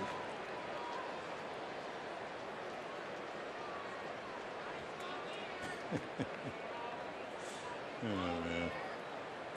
Fans are very creative all over the country. The 0-2. Didi charges, fields, fires, got him. So Didi ties a record held by many with 3 assists right here. I don't know if the Diamondbacks will challenge to play at first, but they go down in order and we go to the 6th.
On the Benjamin Moore scoreboard, Yankees lead the Diamondbacks 2-1 as Nathan Eovaldi has been close to perfect after the leadoff double in the first.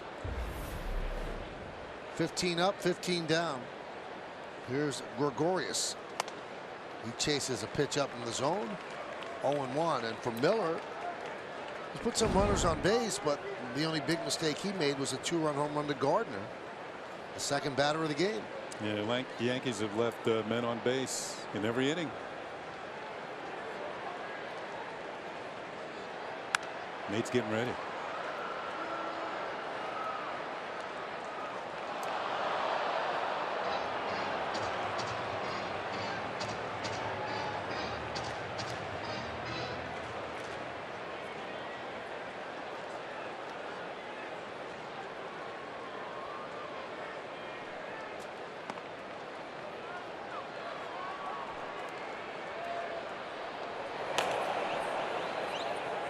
We saw Andrew earlier in the series in game 1, Andrew Schaefer.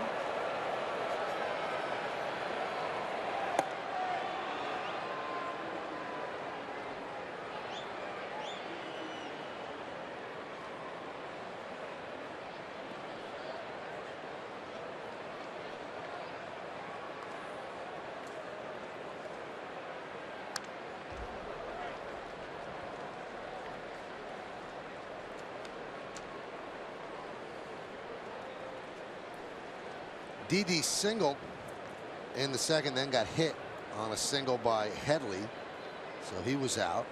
Headley got a hit, and then he fouled out down the left field line. Fouls that one off.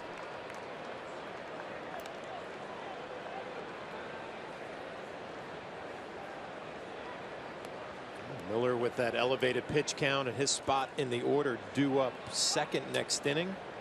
This will probably be his last inning of work.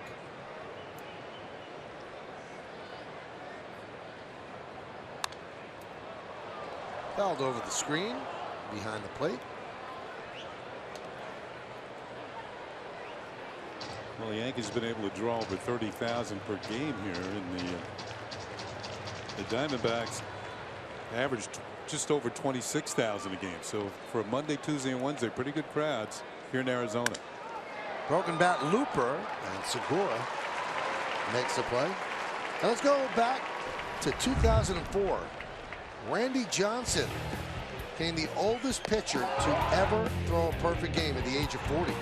And he did it against the Braves on this date in 2004.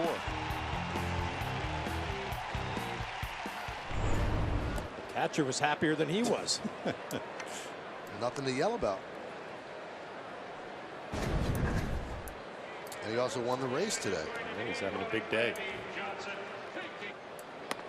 Birthday wishes have to go out to Hall of Famer, Yankee great, Reginald Martinez Jackson. All right, Reg. There's a line drive, base hit to right center field off the bat of Chase Headley. It is hard to believe, because our heroes are always forever young, that Reggie turned 70 today. 70? Yeah.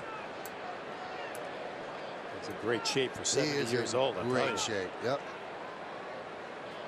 Kenny and I might get an opportunity, Meredith, to wish him happy birthday in person, right? Doesn't he usually show up usually, in Oakland? Yeah, he could be there. There's Nathan Eovaldi. So happy birthday to Reggie from everybody here.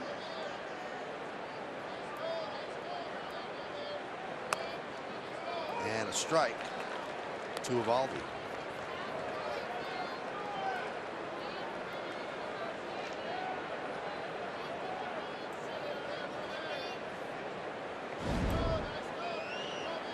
He has struck out twice.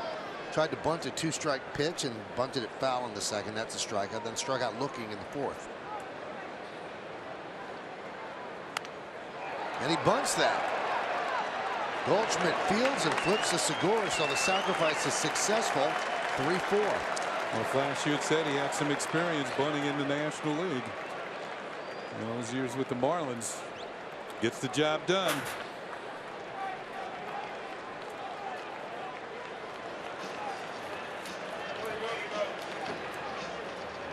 And it's very rare that a pitcher gets knocked out of a ball game on a sacrifice bunt, but you're seeing it right here. Well, Chip Hale knows that Miller has not had much success tonight and in his career against Jacoby Ellsbury. So hasn't made the signal yet. First base is open. You've got Gardner on deck. It was a tough call because, like I said, his spot is coming up in the bottom half of the inning. So I'm sure Chip Hale would love to get him through this inning. Obviously talking strategy with Ellsbury. You got first base open. But 5 for 5 in his career with 1 walk.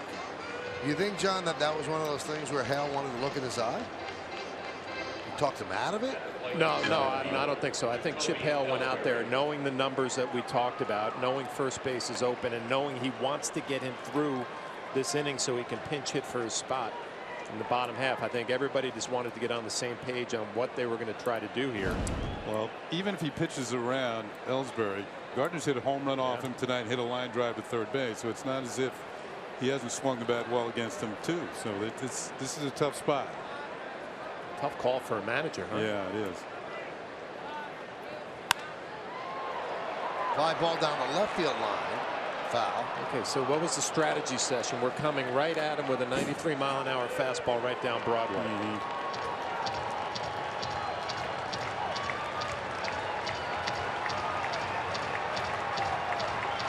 Previous pitch count high for Miller this year, 99 in his previous start, so he's at 100 now.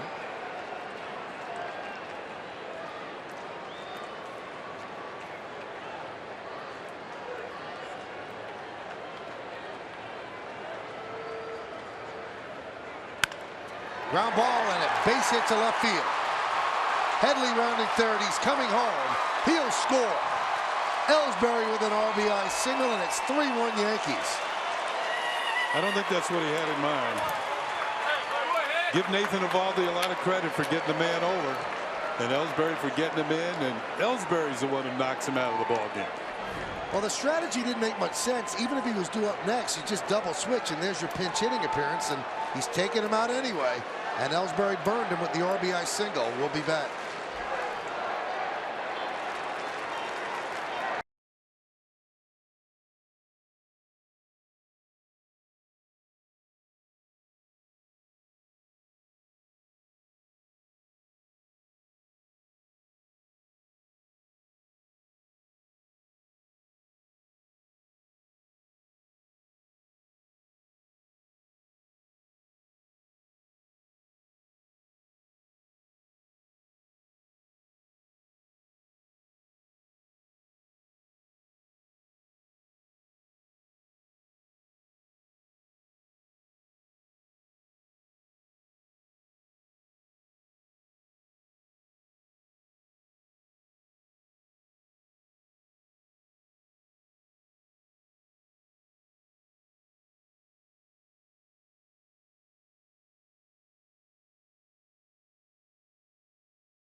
App. Download the app and take the Yankees on Yes with you wherever you go. Available only for DirecTV, Optimum, and Time Warner Cable subscribers. We had a lefty ready to pitch to a guy that was 5 for 5 with a walk, and he elected to let Miller pitch to him, and Miller kept throwing him fastballs, and Ellsbury got the hit, so Andrew Chafin comes in, and he'll face Gardner. Yeah, you can argue that Chip Hale, the manager, should have brought the lefty in. You see the numbers for Chafin right there. I think I would have let him pitch to Ellsbury, but pitch carefully. It just doesn't make a whole lot of sense. He came right at him with 2 fastballs. And Ellsbury now 6 for 6 off of Miller.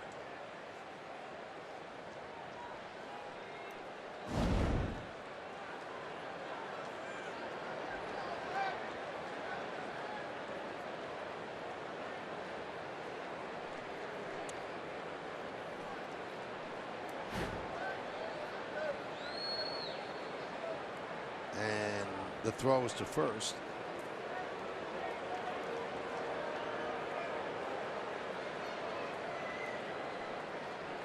Big run for the Yankees, gives them some breathing room.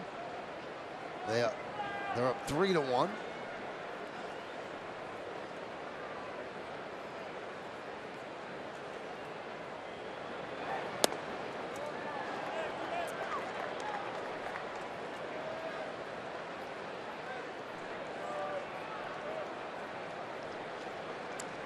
There were several things that could have been done right there,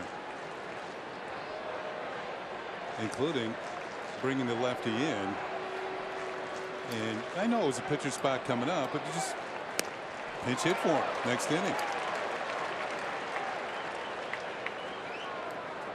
All right, because Chafin is pretty much your matchup guy. Exactly. He's not. He's there to face Ellsbury and Gardner.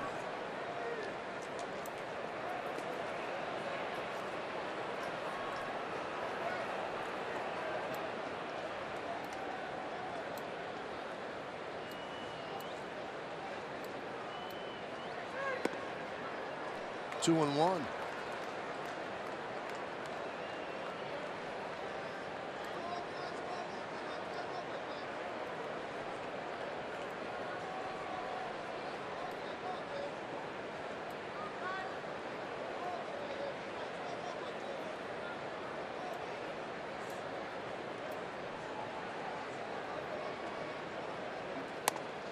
And a strike, 2-2. Yankees have 10 hits. The Diamondbacks have just one.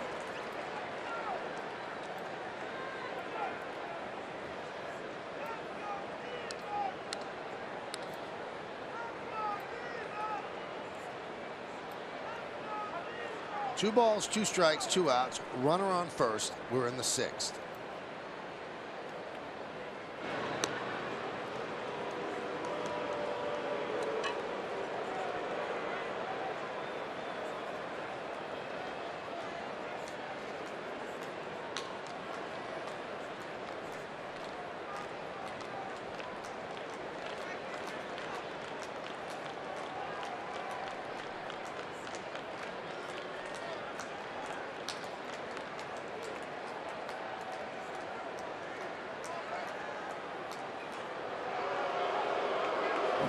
Crowd getting annoyed.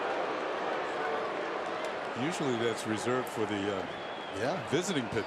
Well, there's so many Yankee fans here. That's true. The Yankees haven't been here since what, 2010. This is their opportunity to cheer for their team. I've talked to a lot of people who watch the Yankees on MLB.tv and Major League app.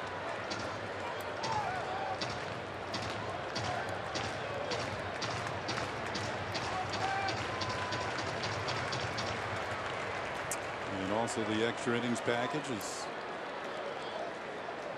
features all the teams.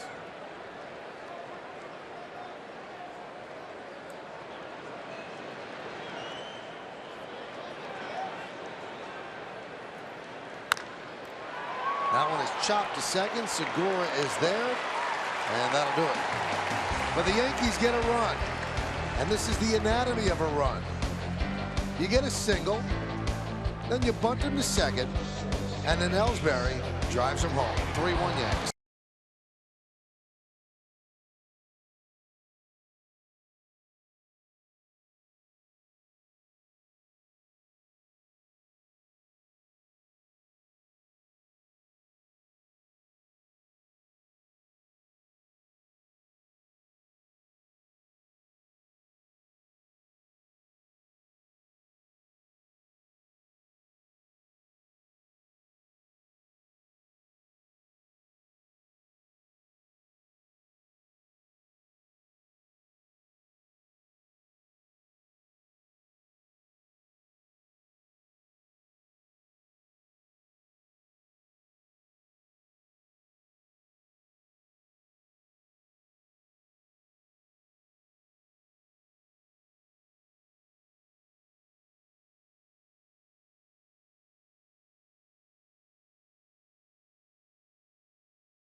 The Yankees are up 3-1 as they try to take one game of the 3 here in Arizona. Benjamin Moore's scoreboard shows the Yankees with 10 hits and Arizona with 1. Nathan Eovaldi has retired 15 in a row since a leadoff double by Segura. His pitch count's in pretty good shape as well. And the Yankees' big 3, well rested, did not pitch in the first 2 games, so they are ready to be unleashed on the Diamondbacks.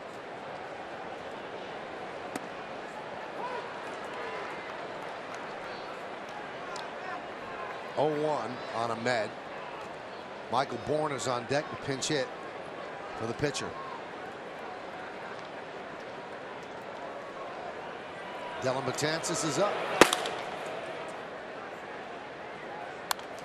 Just think about that. How many times does a pitcher have a one-hitter? His pitch count is at 72 in the 6th inning. And you have action in the bullpen already, and obviously it's because of the big 3 at the back end. Eovaldi has done his part tonight. He's been fantastic.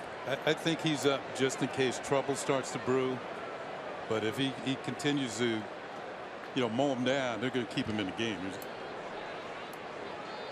There'd be some people who would debate that, though, Kenny. Right? If you got the big 3 rested. Yeah. But I'm with you. I mean, he's on a one-hitter. He's on top of his game. I'd like to see him keep going. We'll see what Girardi wants to do if it stays this way. I just think if something starts to percolate. Yep. And the game is so tight, one person gets on, all of a sudden the guy at the plate is a tying run. Strike 3. Ahmed down looking. Eovaldi is really dealing. I sound like a broken record, but again, if you can get to that outside corner and not just hit it, but dot it right off the plate, it's just perfect execution. Locked in mechanically. Well, Eovaldi's record for most consecutive batters retired happens to be 16, and he just tied that. He last did it August 19th of last year against Minnesota. And there's a strike to the pinch hitter Bourne.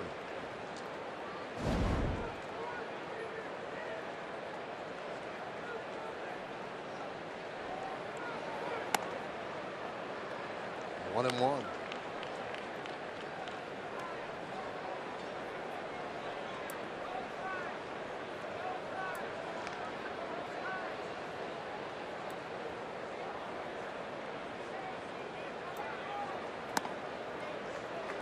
Two and one to Bourne. Bourne started spring training with the Braves, released, designated for assignment, picked up by the Blue Jays on April 2nd. Was in their minor leagues. They let him go. And then the Diamondbacks picked him up. 3-1 on Bourne.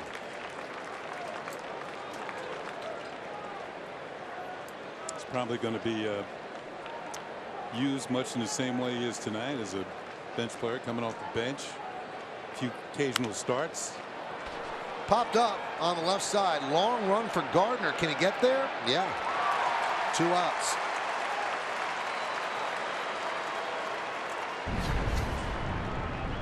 Oh, Eovaldi's been on top of his game all night. I talked about the fastball location down and away. That one right down Broadway, right past Miller. Good split. Everything's been there. He's had the curveball, the slider, the split, the velocity, but more importantly, the location.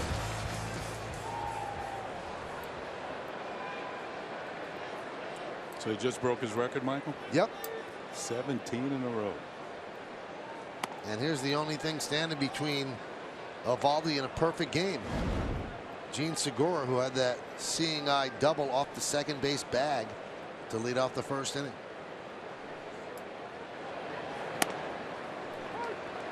.97-mile-an-hour strike. It should be a one-hit shutout to this point if Chase Headley delivers a throw home.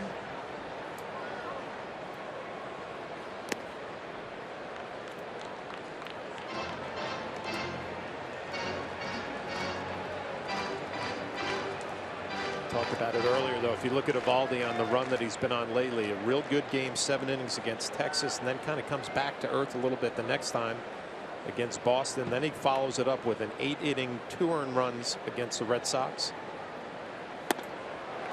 All year long, he's been great performance, and then kind of average, follows it up with another great one. You know, he and McCann have a good rhythm going right now. Here's another good splitter. Man, this one just bottom falls out of it. Got the same time between each pitch. Grounded to third. Headley. How about 18 in a row? So Betances could take a deep breath. Will they let Eovaldi pitch the seventh? We go to the seventh, 3-1 Yanks.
The Yankees take on the Twins, and all guests in attendance are going to receive a commemorative Masahiro Tanaka baseball card courtesy of Topps.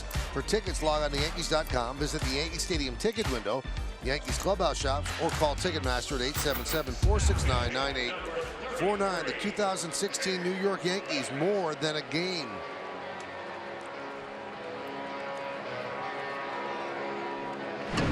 New pitcher for the Diamondbacks is Jake Barrett. He's pitching in his 15th game. And he'll face Beltran, McCann, and Teixeira.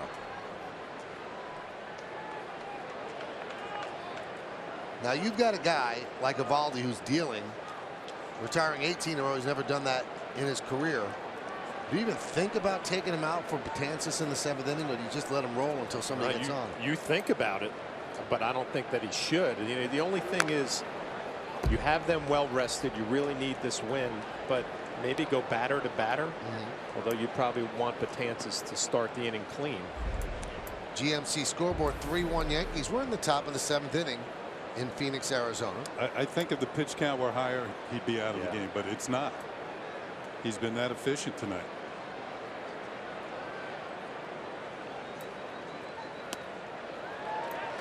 Eovaldi's thrown just 84 pitches, and Girardi has stated he'd like to avoid using all 3 in one game. Now, he's done it a couple of times. It's certainly seductive, but if you can get through the 7th and save Betances.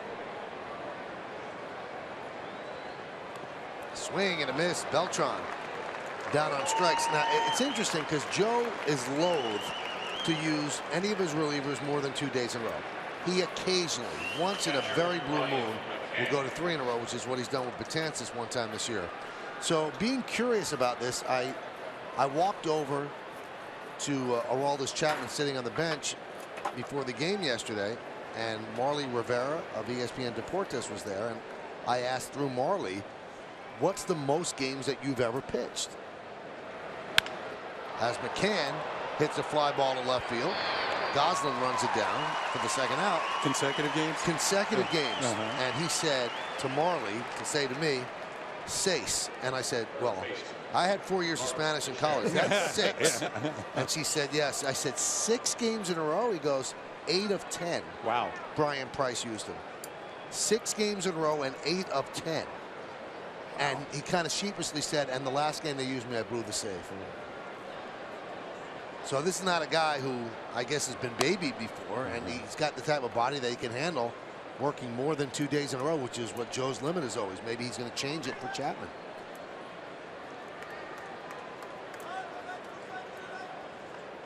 Betances is up and throwing again in the bullpen.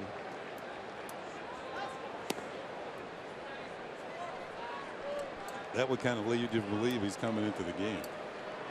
Well, let's see. He's just threw a pitch. Now talking to Mike Harkey, the bullpen coach. Maybe he's just, warming up out there. Got it's on low flame. Let's put it that way. 2-1 on Teixeira. Mark is 0 for 3. Looking to find his way from the left side.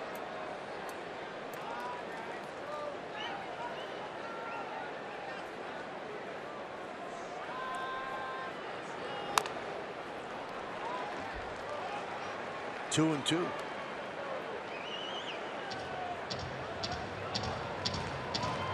I can't even imagine a reliever being used 6 days in a row.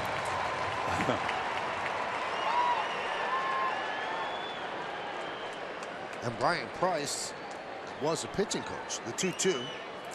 Yeah, one of my former teammates, Tippy Martinez, he and I were out on a golf course, and he told me Earl Weaver used him once 8 days in a row. Really? 8 days in a row. And on the 8th game, he was warming up. As he's throwing his warm-up pitches to home plate, Eddie Murray standing by the man and says, "Tippy, when'd you come up with that changeup?" Tippy said, "That's my fastball." So Eddie turned around to the rest of us and said, "Move back." 8 days in a row.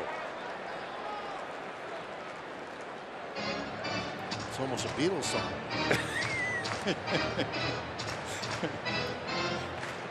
Three runs on 10 hits for the Yanks, 1 on 1 for the Diamondbacks. We're in the top of the 7th.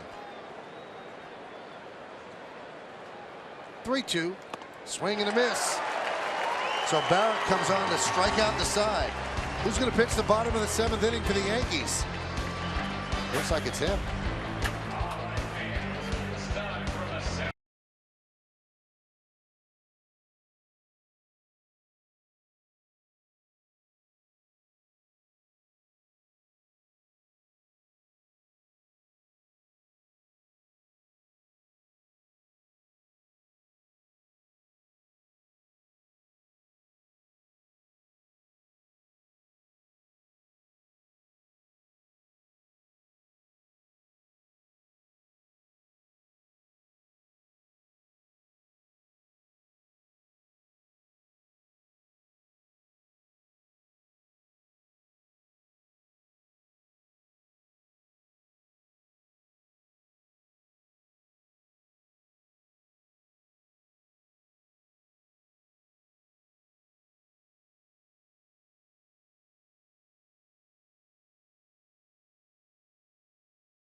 (3-10-0) for the Yanks, 1-1-0 for the Diamondbacks. Nathan Eovaldi went 6, and I said went because he's not pitching the 7th. So Joe Girardi setting himself up for a huge second guess. Shelby Miller lasted 5 2/3. Gardner a 2-run home run in the 1st. Jacoby Ellsbury an RBI single in the 6th. Eovaldi retired the last 18 batters he faced. He was pitching close to a perfect game, and Joe Girardi is lifting him with just 84 pitches and going to the formula. And that will start with Dellin Betances. These guys are well rested, but how could anybody who comes out of the bullpen pitch any better than Eovaldi was pitching? We might find out. What did Don Mattingly tell you? A manager can really look bad just according to how their bullpen performs. It could be the right move, but if the guys don't do their job, it'll look bad. Aaron Hicks takes over in right. The pitcher will now bat in the number 3 spot. Hicks will bat in the number 9 spot.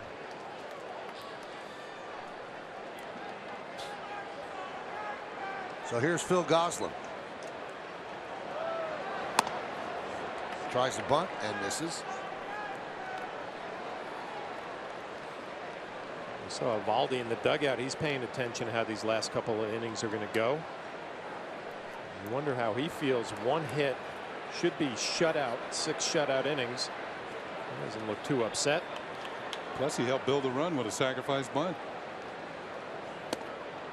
John, are you surprised at this? Well, I'm not surprised, because when you asked the question, I said, of course, Joe Girardi is thinking about it, because you have the big 3 at the back end. That's your recipe for success. I don't agree with this move, because one hitter has been dominant this whole game. If the big 3 go out there and do their job, Joe Girardi looks good.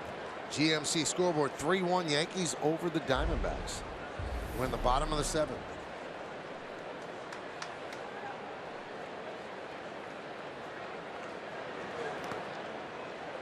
You know, my thinking was maybe he could have gotten by with just 2 of the big 3 if he lets Eovaldi go one more inning. Now, he is coming into the heart of the order.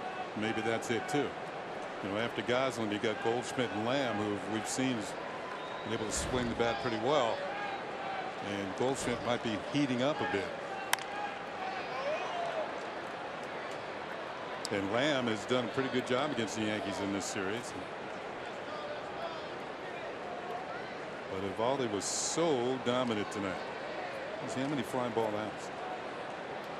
Ahmed flying out to right, a foul out to right, and a foul out to left, and that's been it. Nothing else left the infield. 3-2 on Gosselin.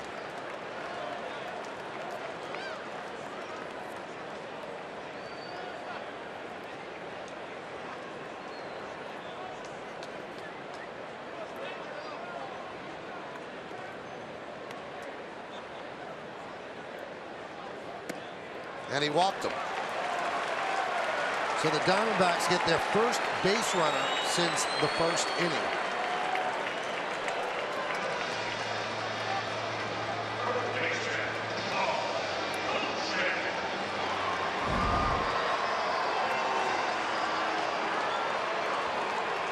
And here is Goldschmidt.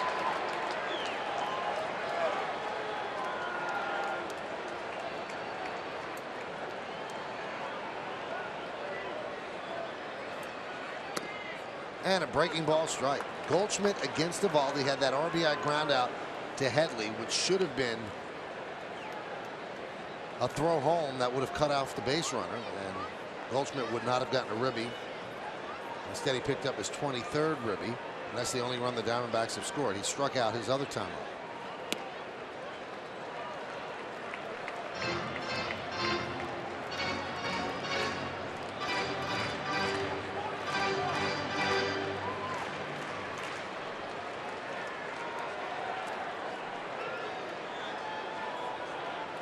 Three to 1 Yankees, bottom of the 7th.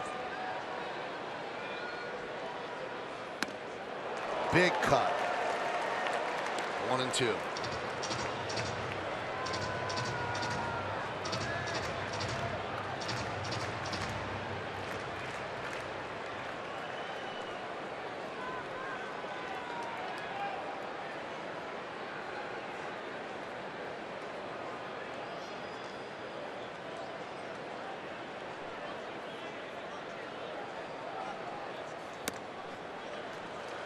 And the count 2-2. Betances last pitched on May 15th. 3 days ago. That was against the White Sox. Pitched 1 inning. Gosselin leads off first, held there by Teixeira. 2-2 count on the power hitting Goldschmidt. And the pitch. Snapped over to first. Gosselin gets back. And the count 3-2.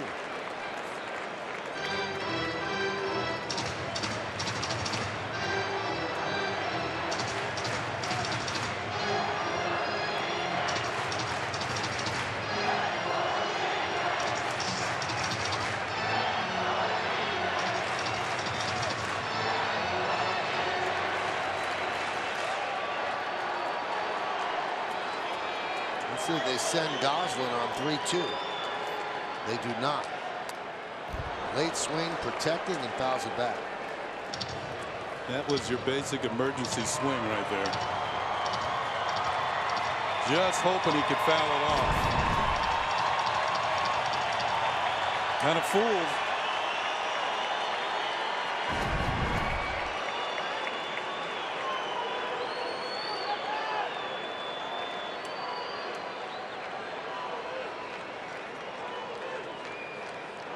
Runner goes. And a walk. So Betances walks Goslin and Goldschmidt. And the Diamondbacks have a rally. We've seen this a lot from Dellin. He loves that curveball. Tries to throw it for a strike 3-2 and misses.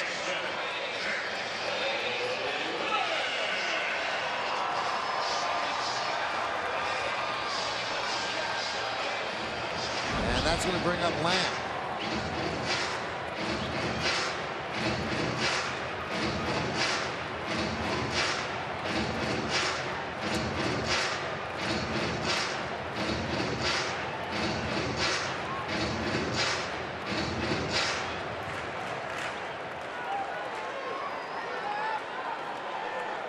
Goslin at second, and Goldschmidt is at first. Yankees lead by 2. Nobody out. Bottom of the 7th. And the cleanup hitter, Lamb, at the plate.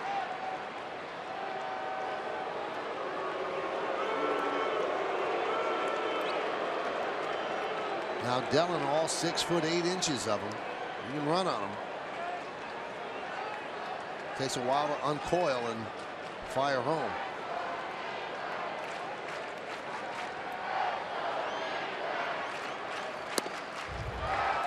There's a fastball low, 1-0.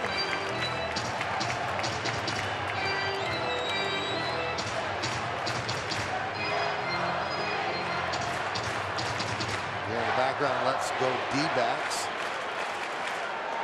By the crowd of 32,191. And the 1-0. 2-0. And out of the dugout comes Larry Rothschild.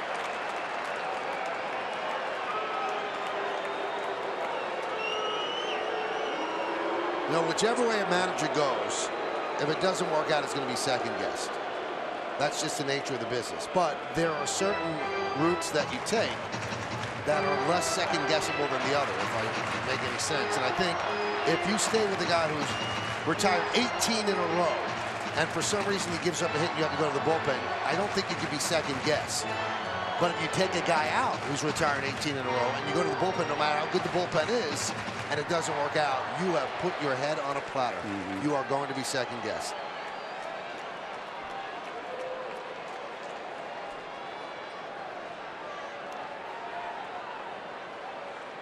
He usually goes to a breaking ball in moments like this. And he goes to the fastball. Usually they slow him down to get him to throw a strike, but he throws the fastball, 2-1.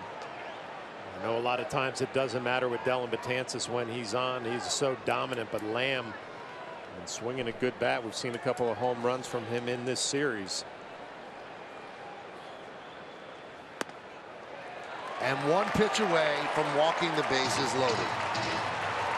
And also, Michael, you've just given a hitter who's swinging a hot bat a 3-1 count where he can just sit on the fastball and look for one pitch.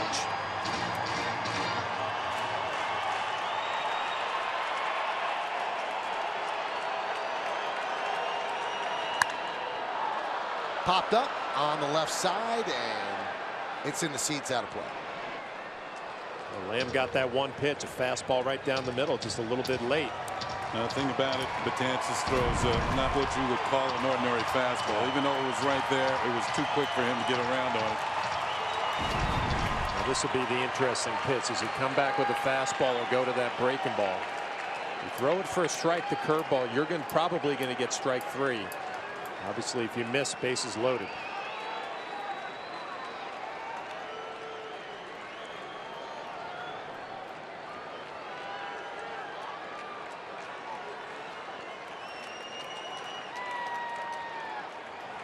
Swing and a miss, got him.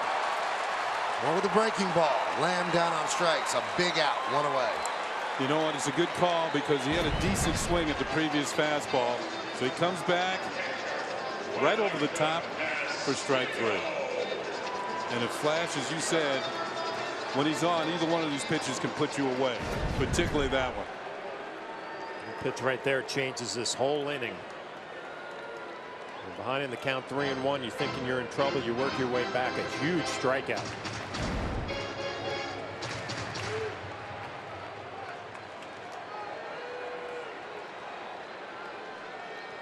Here is Wellington Castillo.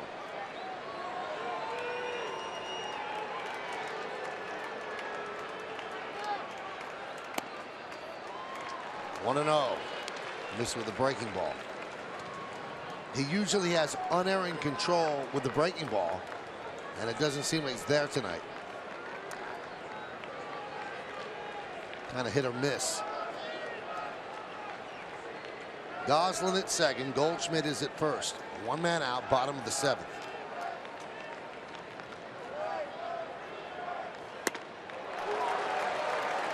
One and 1 with a fastball.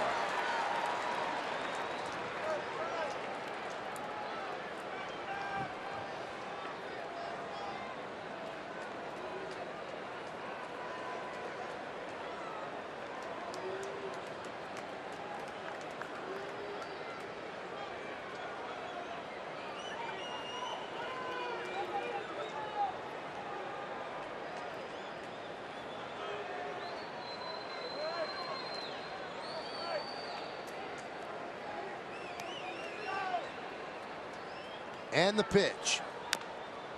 1-2. Drury's on deck. You know, we were talking about Eovaldi retiring 18 in a row, and Joe Girardi still going to the bullpen. I think it shows the urgency of this game for the Yankees. I mean, they've lost the first 2, and they're in the salvage mode. And we've seen this work time and time again. So I think that's another reason why he went to Betances this inning. If the Yankees had won one of the first 2 or won the first 2, Eovaldi would probably still be in the game. 1-2. Blocked by McCann. 2-2. It's important to keep the ball in front of you if you're McCann now, because you want to keep that tying run at first base. You want him in scoring position. Yeah, it's a nice play by McCann. I like the pitch selection as well. Castillo was in that swing mode, trying to get him expand the strike zone, but a nice play by McCann, keeping that double play in order as well.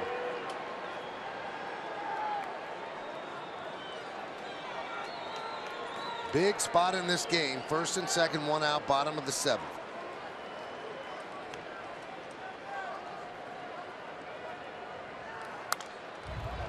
Foul back.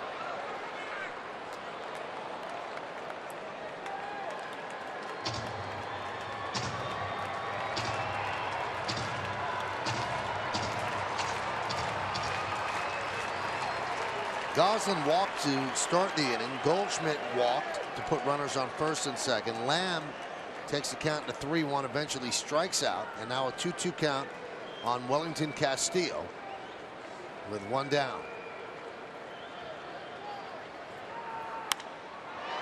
Fly ball center field. Ellsbury is there. He'll make the play, and the runners stay put. 2 away. Breaking ball off the end of the bat, medium center field. No tough play for Ellsbury there, and we see Miller, the middleman, warming up. The bullpen has good acoustics. Here's Brandon Drury. Brian McCann standing in front of the plate to give some defensive signals to the infielders. What's he doing there? He's covering. He's telling everybody if both runners try to steal, where he's going to go with the baseball. Third base or second base. I would not expect them to be running here at all. They're down by 2 with 2 outs. If they were going to run, they would have run during the last at bat with 1 out.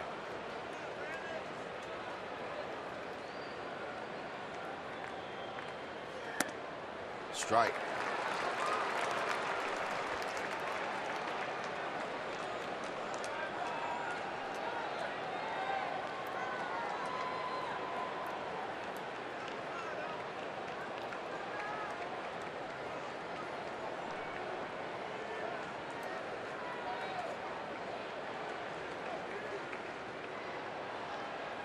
The 0-1. Swing and a miss, 0-2. That might have been the best hook he threw all inning. He's thrown some good ones. Bottom fall. No way you can hit that.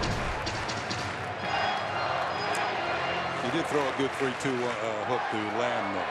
That was a good one as well.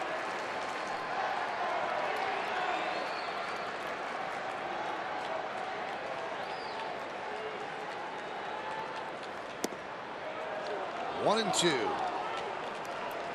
Diamondbacks still just have one hit. And the 2 runners on base got there via the walk.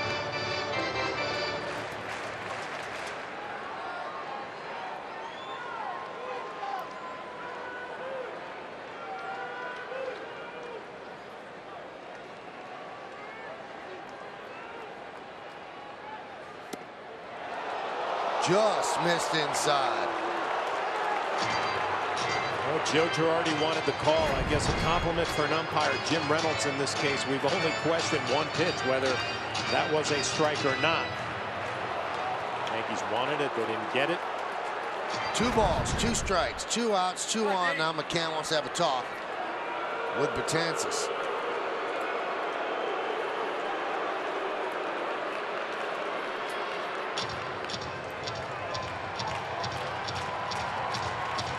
Betances with 30 pitches. He will obviously throw at least 31, and the most he's thrown in a game this year is 30 against Houston on April 5th.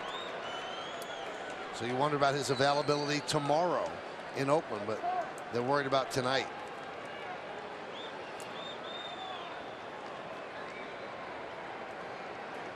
So again, 2 balls, 2 strikes, 2 outs, 2 on.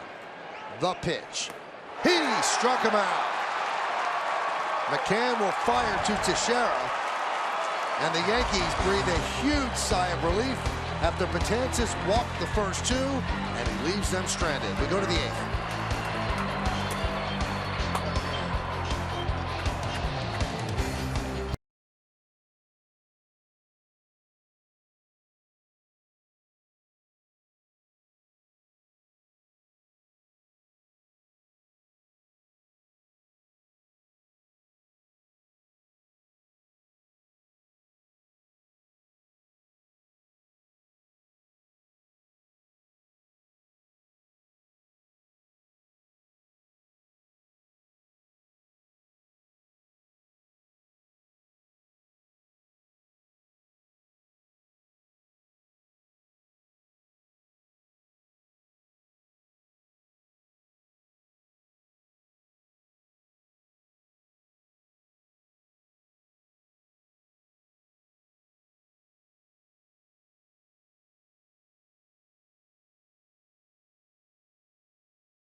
Does not allow a run, so his night is done on the Hyundai scoreboard. Yankees lead 3-1. Next up, we'll see Andrew Miller, and then unless the Yankees have an outburst, you'll also see Aroldis Chapman in the 9th. So we go to the 8th, and Starlin Castro will deal against Jake Barrett. Castro 1 for 3 against Shelby Miller, the starter.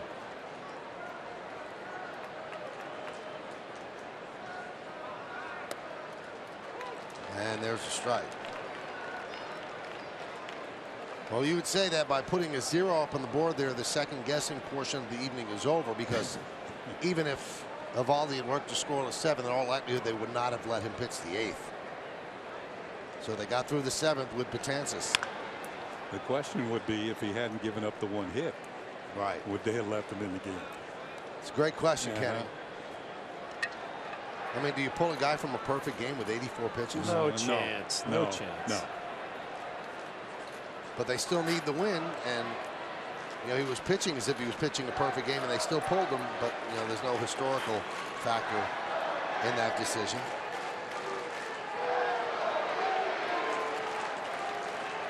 The 0-2. 1-2 to Castro.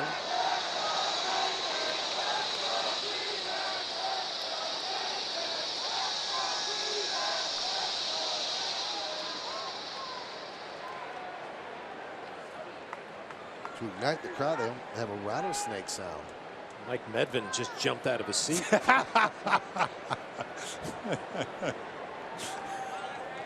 All the way up to Keddy's lap. The 1-2. Time was called. I think time was called.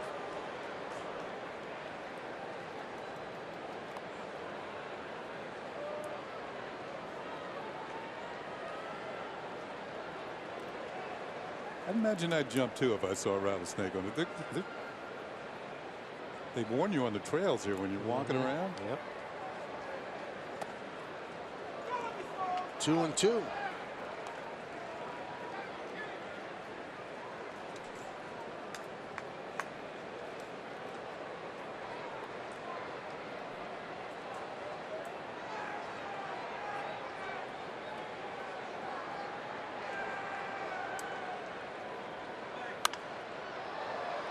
Fouled away.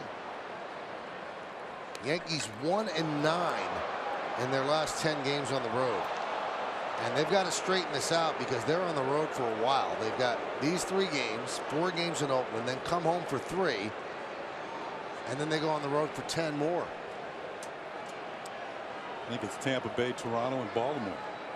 All with Baltimore, with division rivals. With Detroit thrown in. Yep, 1 game in Detroit.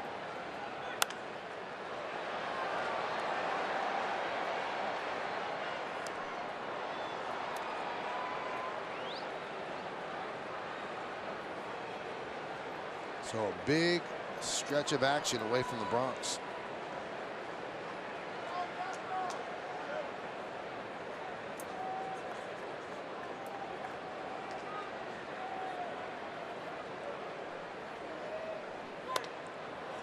Three and 2 on Castro. Barrett worked a 1-2-3-7, striking out Beltran, getting McCann to fly to left and striking out Mark Teixeira.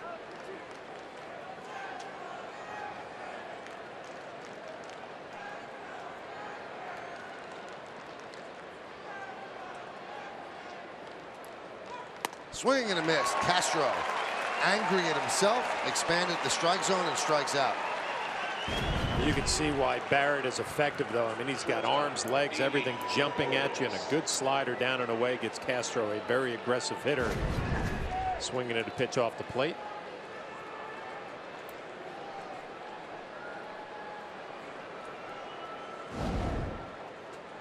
Here's Didi Gregorius. He's 1 for 3.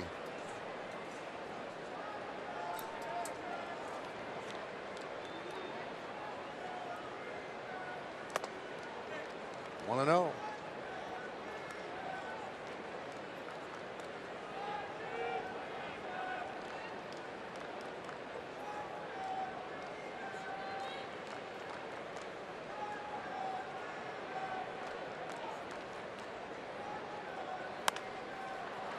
Popped up.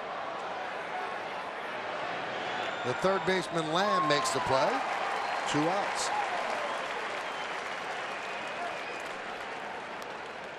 Andrew Miller continues to throw. And that's going to do it for Barrett as Chip Hale signals to the bullpen with Headley coming up.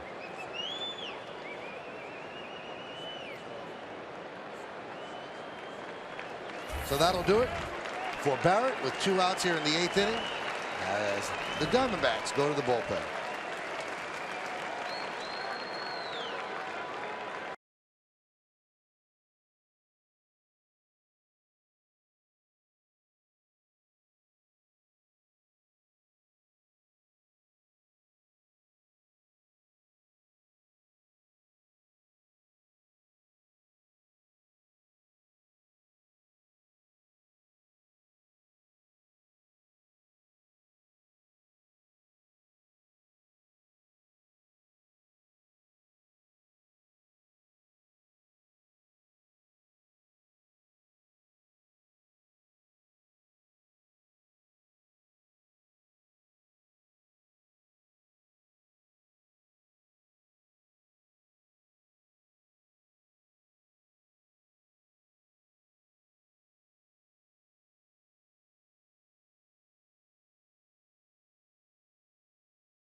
You'll get highlights from tonight's game, plus reaction from the clubhouse and Joe Girardi's manager's report.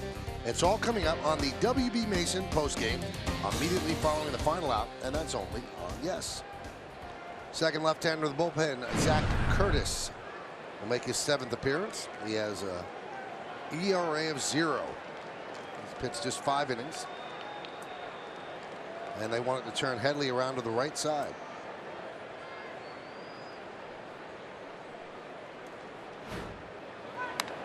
Headley fouls it back. Headley's had a multi-hit game going. He's also scored a run, 2 hits batting left-handed. So they throw him over to the other side, and he had a pretty good swing at that pitch.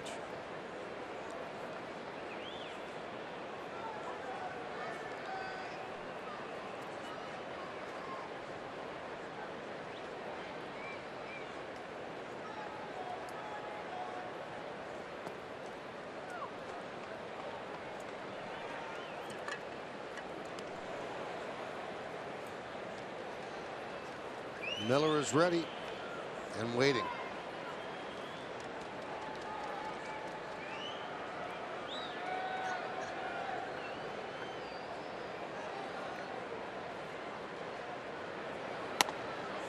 Breaking ball strike, 1-2.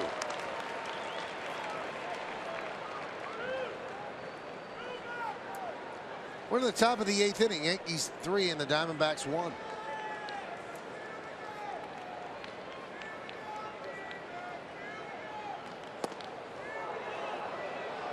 Two and 2. You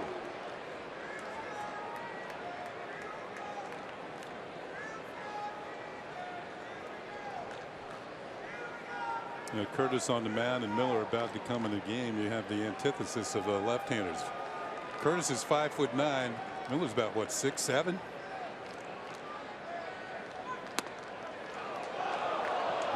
Curtis took a step toward the third base dugout, thinking that was strike 3. Umpires love that. And Jim Reynolds behind the plate, a little stare for the rookie. So Castillo moved the glove.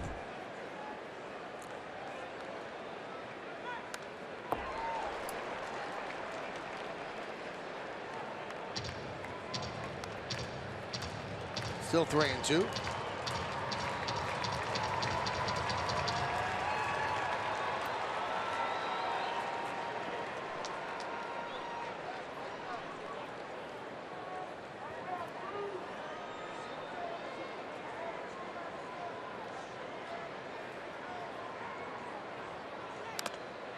Tied him up, kept bearing in on him, and he fouled it off.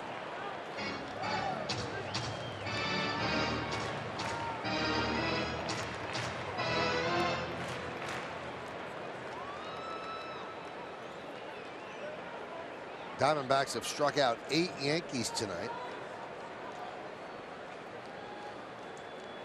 Curtis is the 4th Arizona pitcher. Lamb deep at third, close to the line for Headley. And the 3-2. Swing and a miss. 9 Yankees have gone down on strikes. Yankees go down in order, 1, 2, 3, and we go to the bottom of the 8th inning. It's time for Andrew Miller. Yankees lead 3-1.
Dressing bottom of the 7th inning, relieving Eovaldi. He walked the first 2 batters he saw, but then a big strikeout on a 3-2 curveball to Jake Lamb. He gets Castillo to hit a weak fly ball again on that breaking ball. And then finally Drury, another curveball down in the zone, works his way out of some big-time trouble, and Joe Girardi can breathe a sigh of relief. Speaking of relief. Here's Miller, his 17th game. He's 2-0. He was 6 for 7 in save opportunities. The only save he blew was when he was pitching the 8th inning after Chapman got back while he was filling in as the closer in April. 6 out of 6. And he deals a strike to Chris Owings. It'll be the bottom third of the order for the Diamondbacks on the Hyundai scoreboard. Yankees lead 3-1.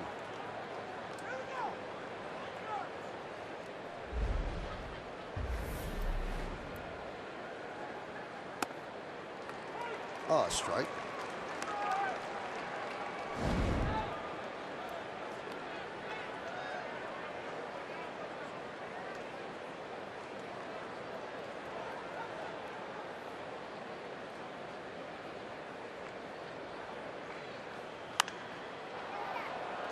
Fouled away. Is Andrew Miller the ultimate teammate? You never hear this guy say anything negative about losing his closer spot. It's all about the team. This always seems to say the perfect thing at the perfect time. Well, Joe Girardi said it made it easier to make that call, knowing how Miller is and how he would receive that call. That one is driven deep to left field. Gardner back, track, wall, see ya. A home run for Owings. And the Yankees now lead 3-2.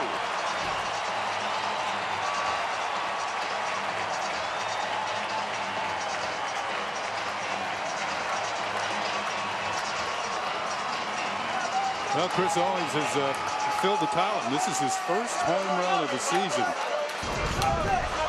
He's now hit safely in 9 of his last 10 games. You can see that was right up there for the taking. And he got the good wood on it. Gardner's going to run out of room, and now it's a 1-run ball game.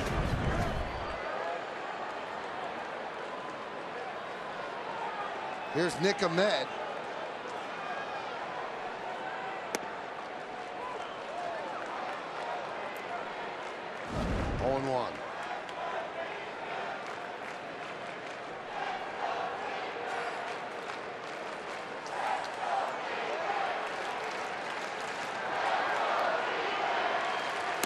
Last home run for Owings, you have to go back to August 24th of last year at Cincinnati.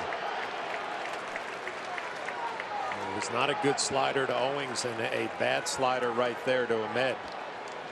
Brian McCann setting up in off the plate and missed away.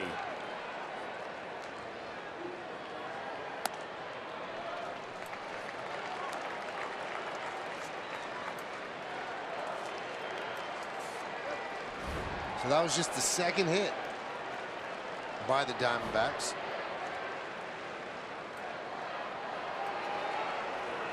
So Ricky Weeks Jr. on deck. There's a better breaking ball in the count, 2-2. Yeah, that's a slider we're used to seeing right there. Good break down and in.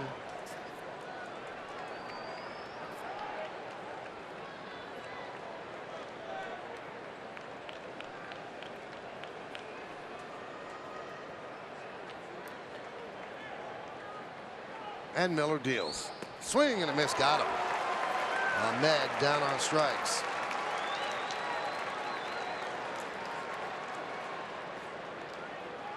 The Flash, you're right. Big difference in the home run slider, the hanging one, and watch this one.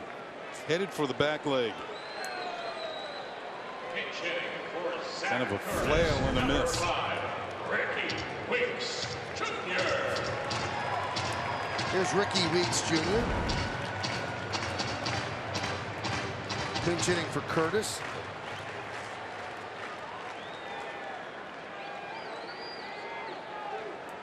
It's this move right here why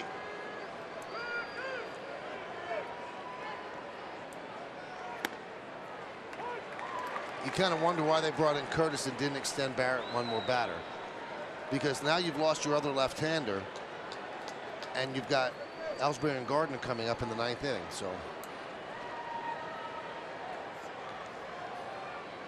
See how it plays out for them. See, managers, as Michael said, usually looking 2-3 innings ahead.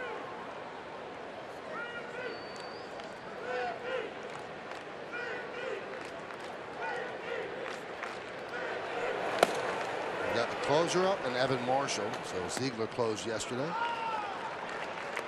You'll see Marshall unless they take the lead here.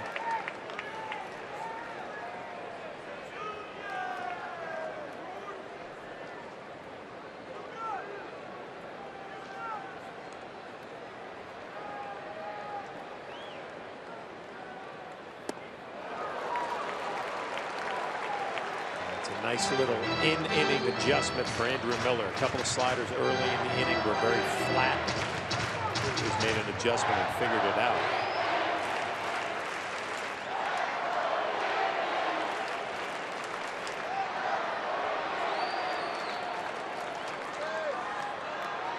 Two.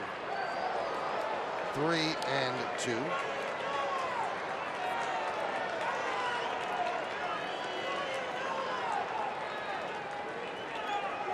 There's Tony La Russa, the chief baseball officer of the Diamondbacks.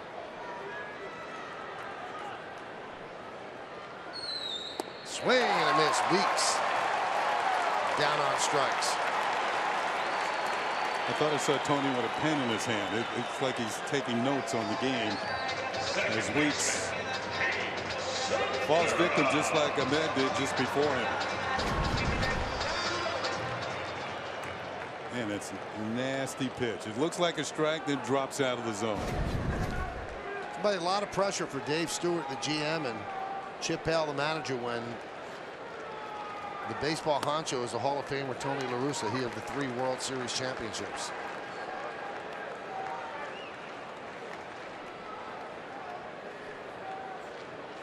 Yep, there's that pen I was talking about. Whenever you would see Tony before a game and ask, just, you know, the perfunctory how you doing, he goes, very seriously, I'll tell you in 3 hours. So his whole day was predicated on how the game went. One thing you would always know about Tony La Russa teams, they were prepared for the game that night. Swing and a miss. As Segura down on strikes, and a nice bounce back by Miller. He serves up the home run for Owings and then strikes out Ahmed, Weeks, and Segura.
He got off to somewhat of a shaky start. Chris Owens on a hanging slider hits a home run. Now it's a 3-2 game, but from that point on, Andrew Miller got really serious.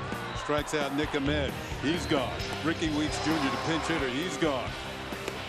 Gene Segura, trifecta. He strikes out the side, and the Yankees still have the lead.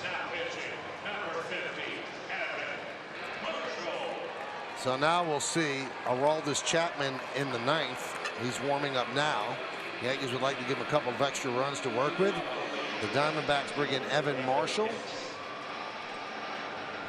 the 5th pitcher, and this will be his 9th game of the year. 9 2/3 innings, 7 hits, 4 walks, 5 strikeouts. Opponents hitting .212 against him, and he will face Hicks, Ellsbury, and Gardner. This will be Hicks' first at bat. Switch hitter batting from the left side. Yankees lead 3-2.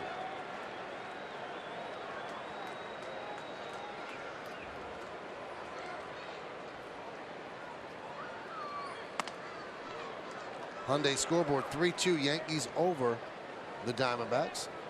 94-mile-an-hour fastball outside, 1-0.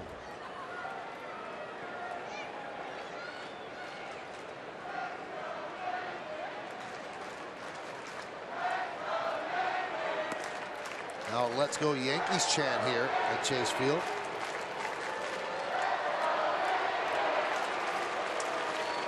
And the Diamondback fans trying to boo them down.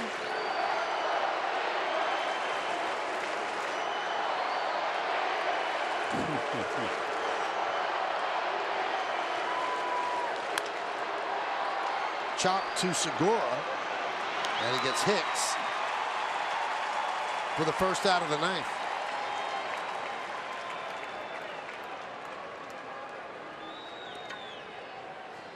Center fielder, Jacoby Ellsbury. Well, the first 2 batters for the Yankees have done some damage today. 4 for 7, 2 runs scored, 3 ribbies. First 2 games, they were 2 for 16 with 6 strikeouts. It makes a world of difference. Ellsbury's been on base every time.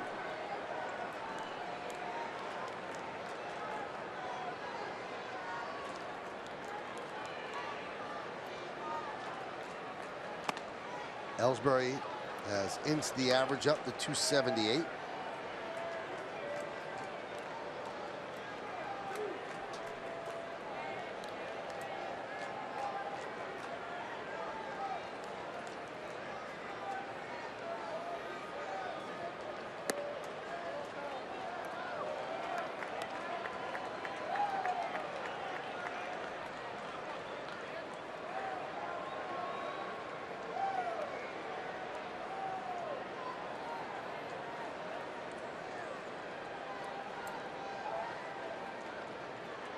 The 2-0. 3-0 on Ellsbury.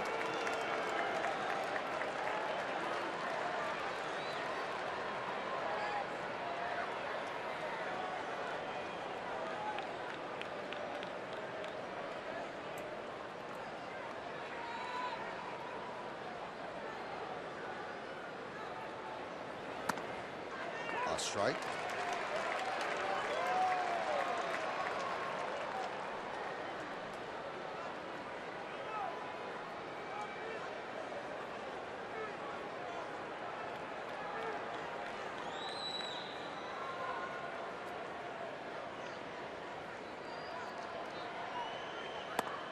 Strike 2, 3-2. Yeah, Marshall wants to keep Ellsbury off, a chance for the Yankees to build another run. You figure he would be running if he can get on first base somewhere, somehow, some way, somehow.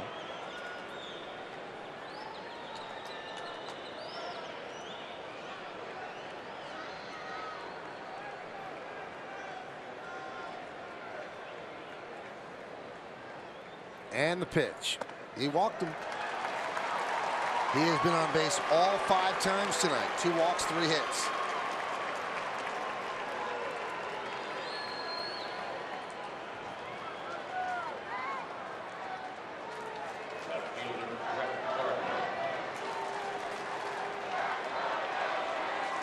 And here's Brett Gardner. Now, one thing we've seen with Ellsbury and Gardner, Ellsbury is more apt to go early in the count. Gardner has a way of waiting as the count gets deeper when he steals. So we'll see what happens here early in this count with Gardner at the plate. The right-hander's on the mound, so really, unless Marshall has an excellent move, Ellsbury should get a decent jump.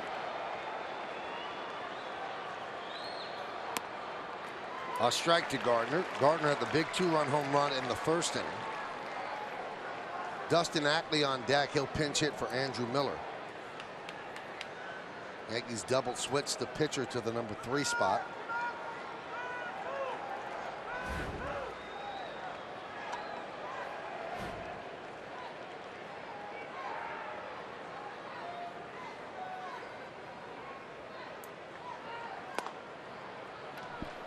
A long hold by Marshall. Both pitches. So before he delivered, he held the ball for sometimes it takes the spring out of the step of the runner at first base.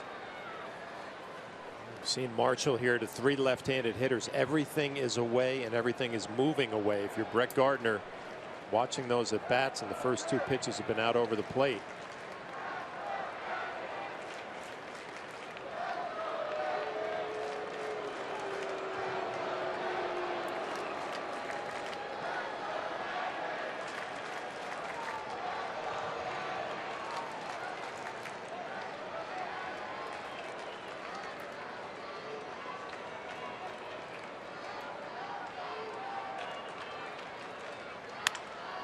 Base hit through the left side. So first and second, 1 out for the Yankees in the ninth, and that'll bring up the pinch hitter Ackley. As Flash called it, everything moving away, you hit it the other way. You're going to take a look at the movement, ball going away from him. There's a hole over there for a reason, and he's going to fill it. And now the Yankees have 2 on with 1 out.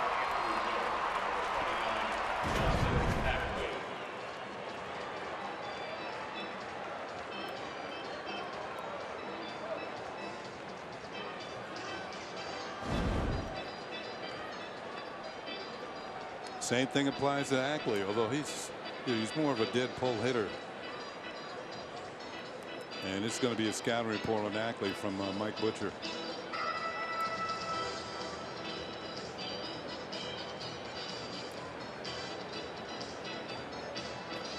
Pretty simple, right? Just keep working that sinker and that changeup away, and if you get it down, Ackley will probably hit a ground ball for you.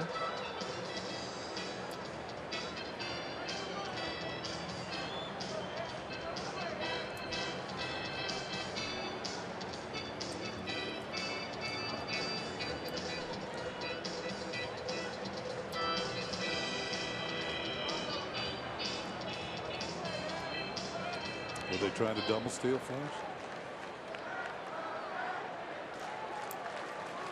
Sure, the thought process is out there if Marshall won't pay any attention. So in my mind, 2 best base stealers on the team on base. Gardner wouldn't be left at the station. He'd be going too. The problem is there's a left-handed hitter at the plate, so the catcher has free rein. He doesn't have to worry about stepping around a batter to make the throw to third base. If there was a right-handed batter, it's a little bit more difficult for a catcher.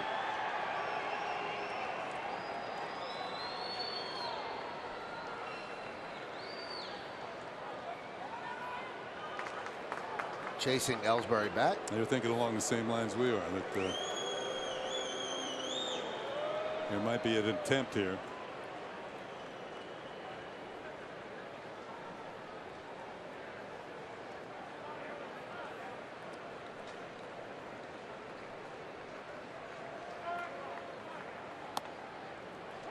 There's a strike, 1-1. Yankees have runners on first and second here in the ninth. They have 3 runs on 11 hits. The Diamondbacks 2 runs on 2 hits.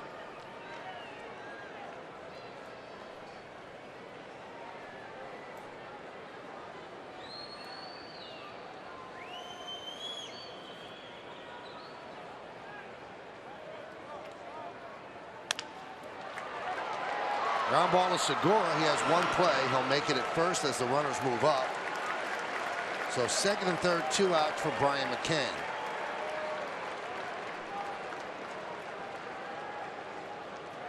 Catcher, Brian McCann.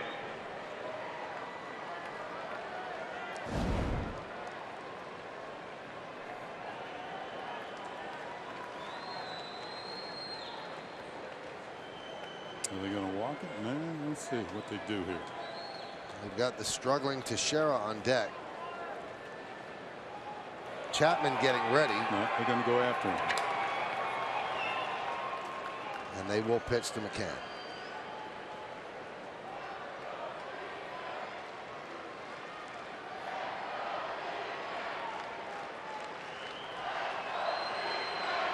Pitch outside. See what Brian is thinking right here. You know, he's been watching all these lefties being pitched away. The Diamondbacks are playing him to pull. They have the shift on. Nice little ground ball to shortstop. You got a couple RBIs. Oh, my goodness, yes. Doesn't have to be that hard hit. Yeah. And everything Marshall's throwing is away from you.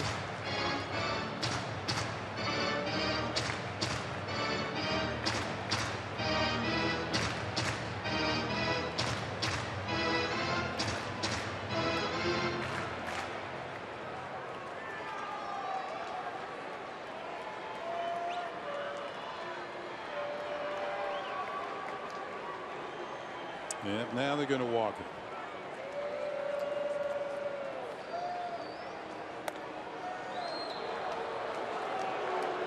And I think this is because Teixeira's 0 for 4 tonight. He's hit the ball hard the first time up. Last night, didn't get a hit, left-handed, struck out 3 times in 4 at-bats.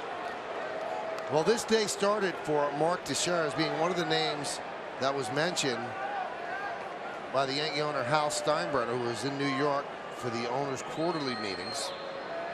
And he said he's disappointed in the way the team has played. And one of the names he did mention specifically was Mark Teixeira. The first 5 weeks were disappointing, Hal Steinbrenner said, frustrating, particularly looking the offense, clearly not living up to their potential. When you look at a guy like Mark Teixeira, clearly he's not playing to his potential with the bat. Teixeira was asked about it before the game. He said, it's hard not to agree. He said, I really have not done well. So here's a big spot for Mark Teixeira, bases loaded, 2 men out in the 9th inning. Big cut, 0-1. Well, this has got to sting a little bit. I mean, Mark is usually the one being intentionally walked to get maybe somebody else behind him. Yeah, but this is strictly a performance in this series at bat, and that's why he's up there now with the bases loaded. Well, you wonder, Kenny, something like that maybe wakes you up a little bit, right?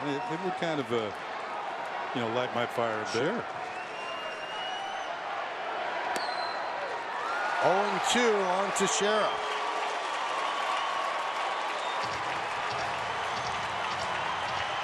Crowd of 32,191. Half cheering for the Yankees to get a hit. Half cheering for the Diamondbacks to get the out. Yankees lead a 3-2. Bases loaded, 2 outs. And the 0-2. And it gets past Castillo. Here comes Ellsbury. He'll score. The other runners move up, and the Yankees lead 4-2. I don't have an explanation for that pitch. We've been watching the whole inning. Everything's been sinkers away, change-ups away, and all of a sudden here comes a big breaking ball, and he tries to throw inside and misses badly behind Mark Teixeira. No play for Castillo. Well, that relieves some of the pressure off of Teixeira as the Yankees get at least 1.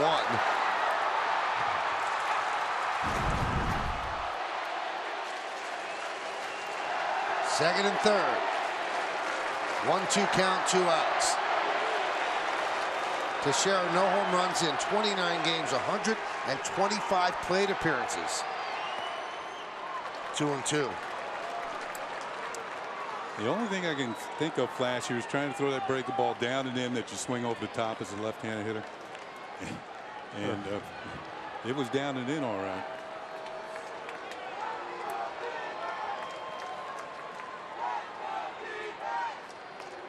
Two. He struck him out. Mark Teixeira down on strikes. Struck out 3 times, 0 for 5. Yankees lead 2. They score 1. We go to the bottom of the 9th inning, and Chapman.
tomorrow night against the A's.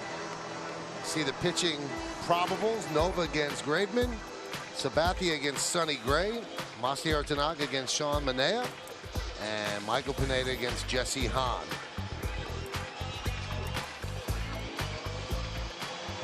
But first, Aroldis Chapman has some work to do. 3 for 3 in save opportunities. This will be his 5th game as a Yankee.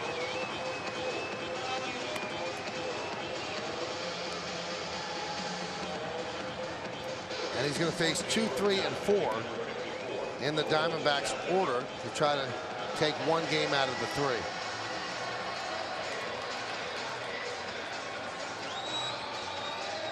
And he's going to start with Phil Gosselin.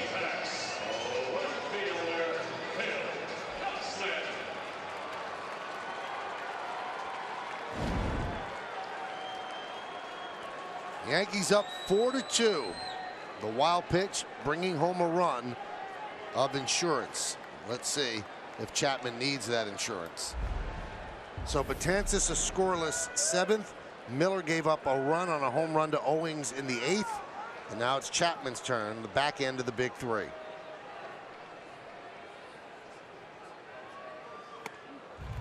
And a strike.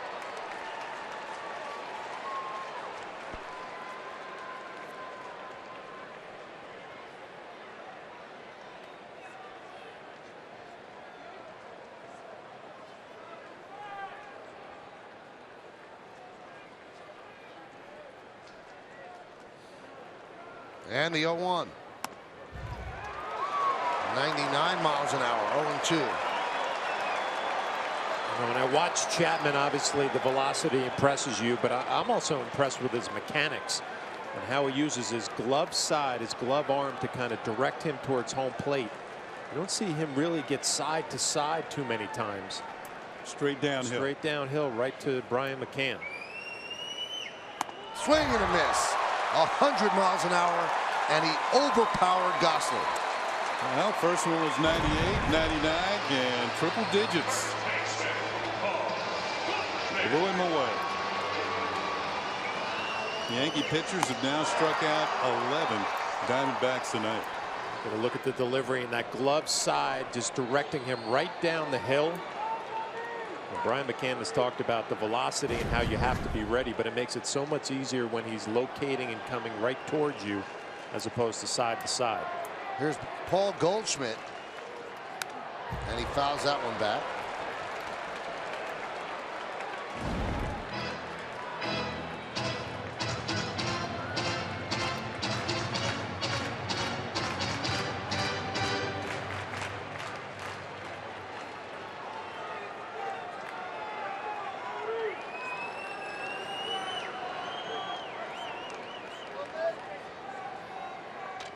The 0-1 to Goldschmidt.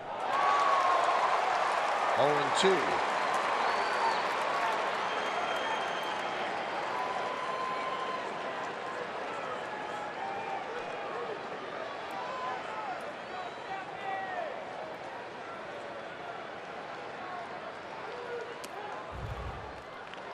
That's 102 miles an hour. It's like Joe Girardi has 3 race cars in the bullpen. And each one's a little faster than the other one. But they're all well over the speed limit.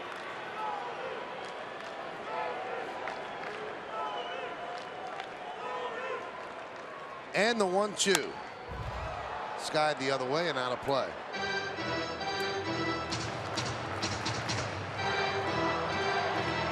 Thinking about McCann behind the plate, you got a guy throwing 101, 102 miles an hour. And you might be thinking, I got to show something else here. But if you do, you're almost doing the hitter a favor.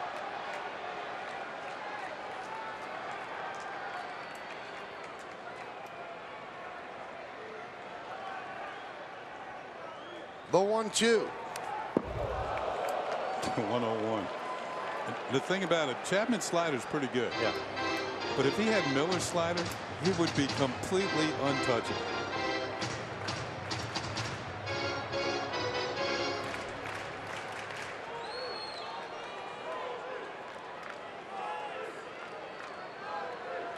He wants to throw the slider. Fly ball right center. On the run is Ellsbury. Also Hicks. And Hicks makes the play. Right between the two of them. And Hicks slides to make the play for the second out. This ball was kind of slicing in Hicks's direction. And he's going to slide underneath it to make the catch. It was breaking away from Ellsbury, so the correct outfielder makes the play here. And this is out number 2. Little turf comes up. But more importantly for the Yankees, 2 men are out. Now Yasmani Tomas is going to pinch hit for Jake Lamb here in the 9th inning.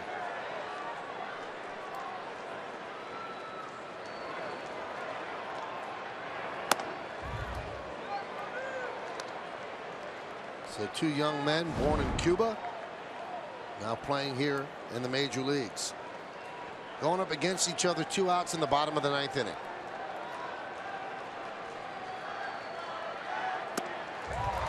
Back in 2013, Tomas was a star on the World Baseball Classic team, the Cuban team.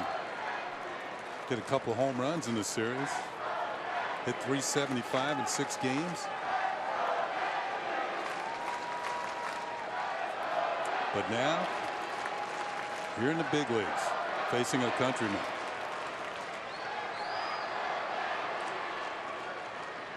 Swing and a miss.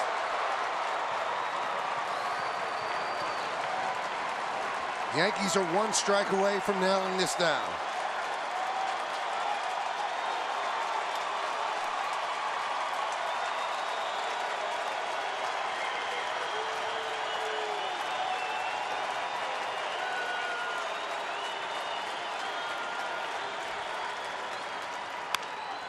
Grounded to third, grabbed by Headley, fires to first, and that'll do it. The Yankees win this one 4-2. They salvage the final game of a 3-game set, and they do it with outstanding pitching. A great game by that guy, Jacoby Ellsbury. But boy, you have to look back at what the Yankees got from Nathan Eovaldi. 18 straight batters retired, the longest streak of his career. The first batter he faced, it was a double, and that was it. And then the Yankee bullpen, the big 3, did what it had to do. Betances, Miller, and Chapman.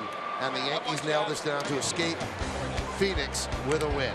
So the Yankees win 4-2. Next up, 4 games in Oakland. But we have still so much more to come here from Chase Field in Phoenix. Stick around. We'll come back. We'll wrap things up.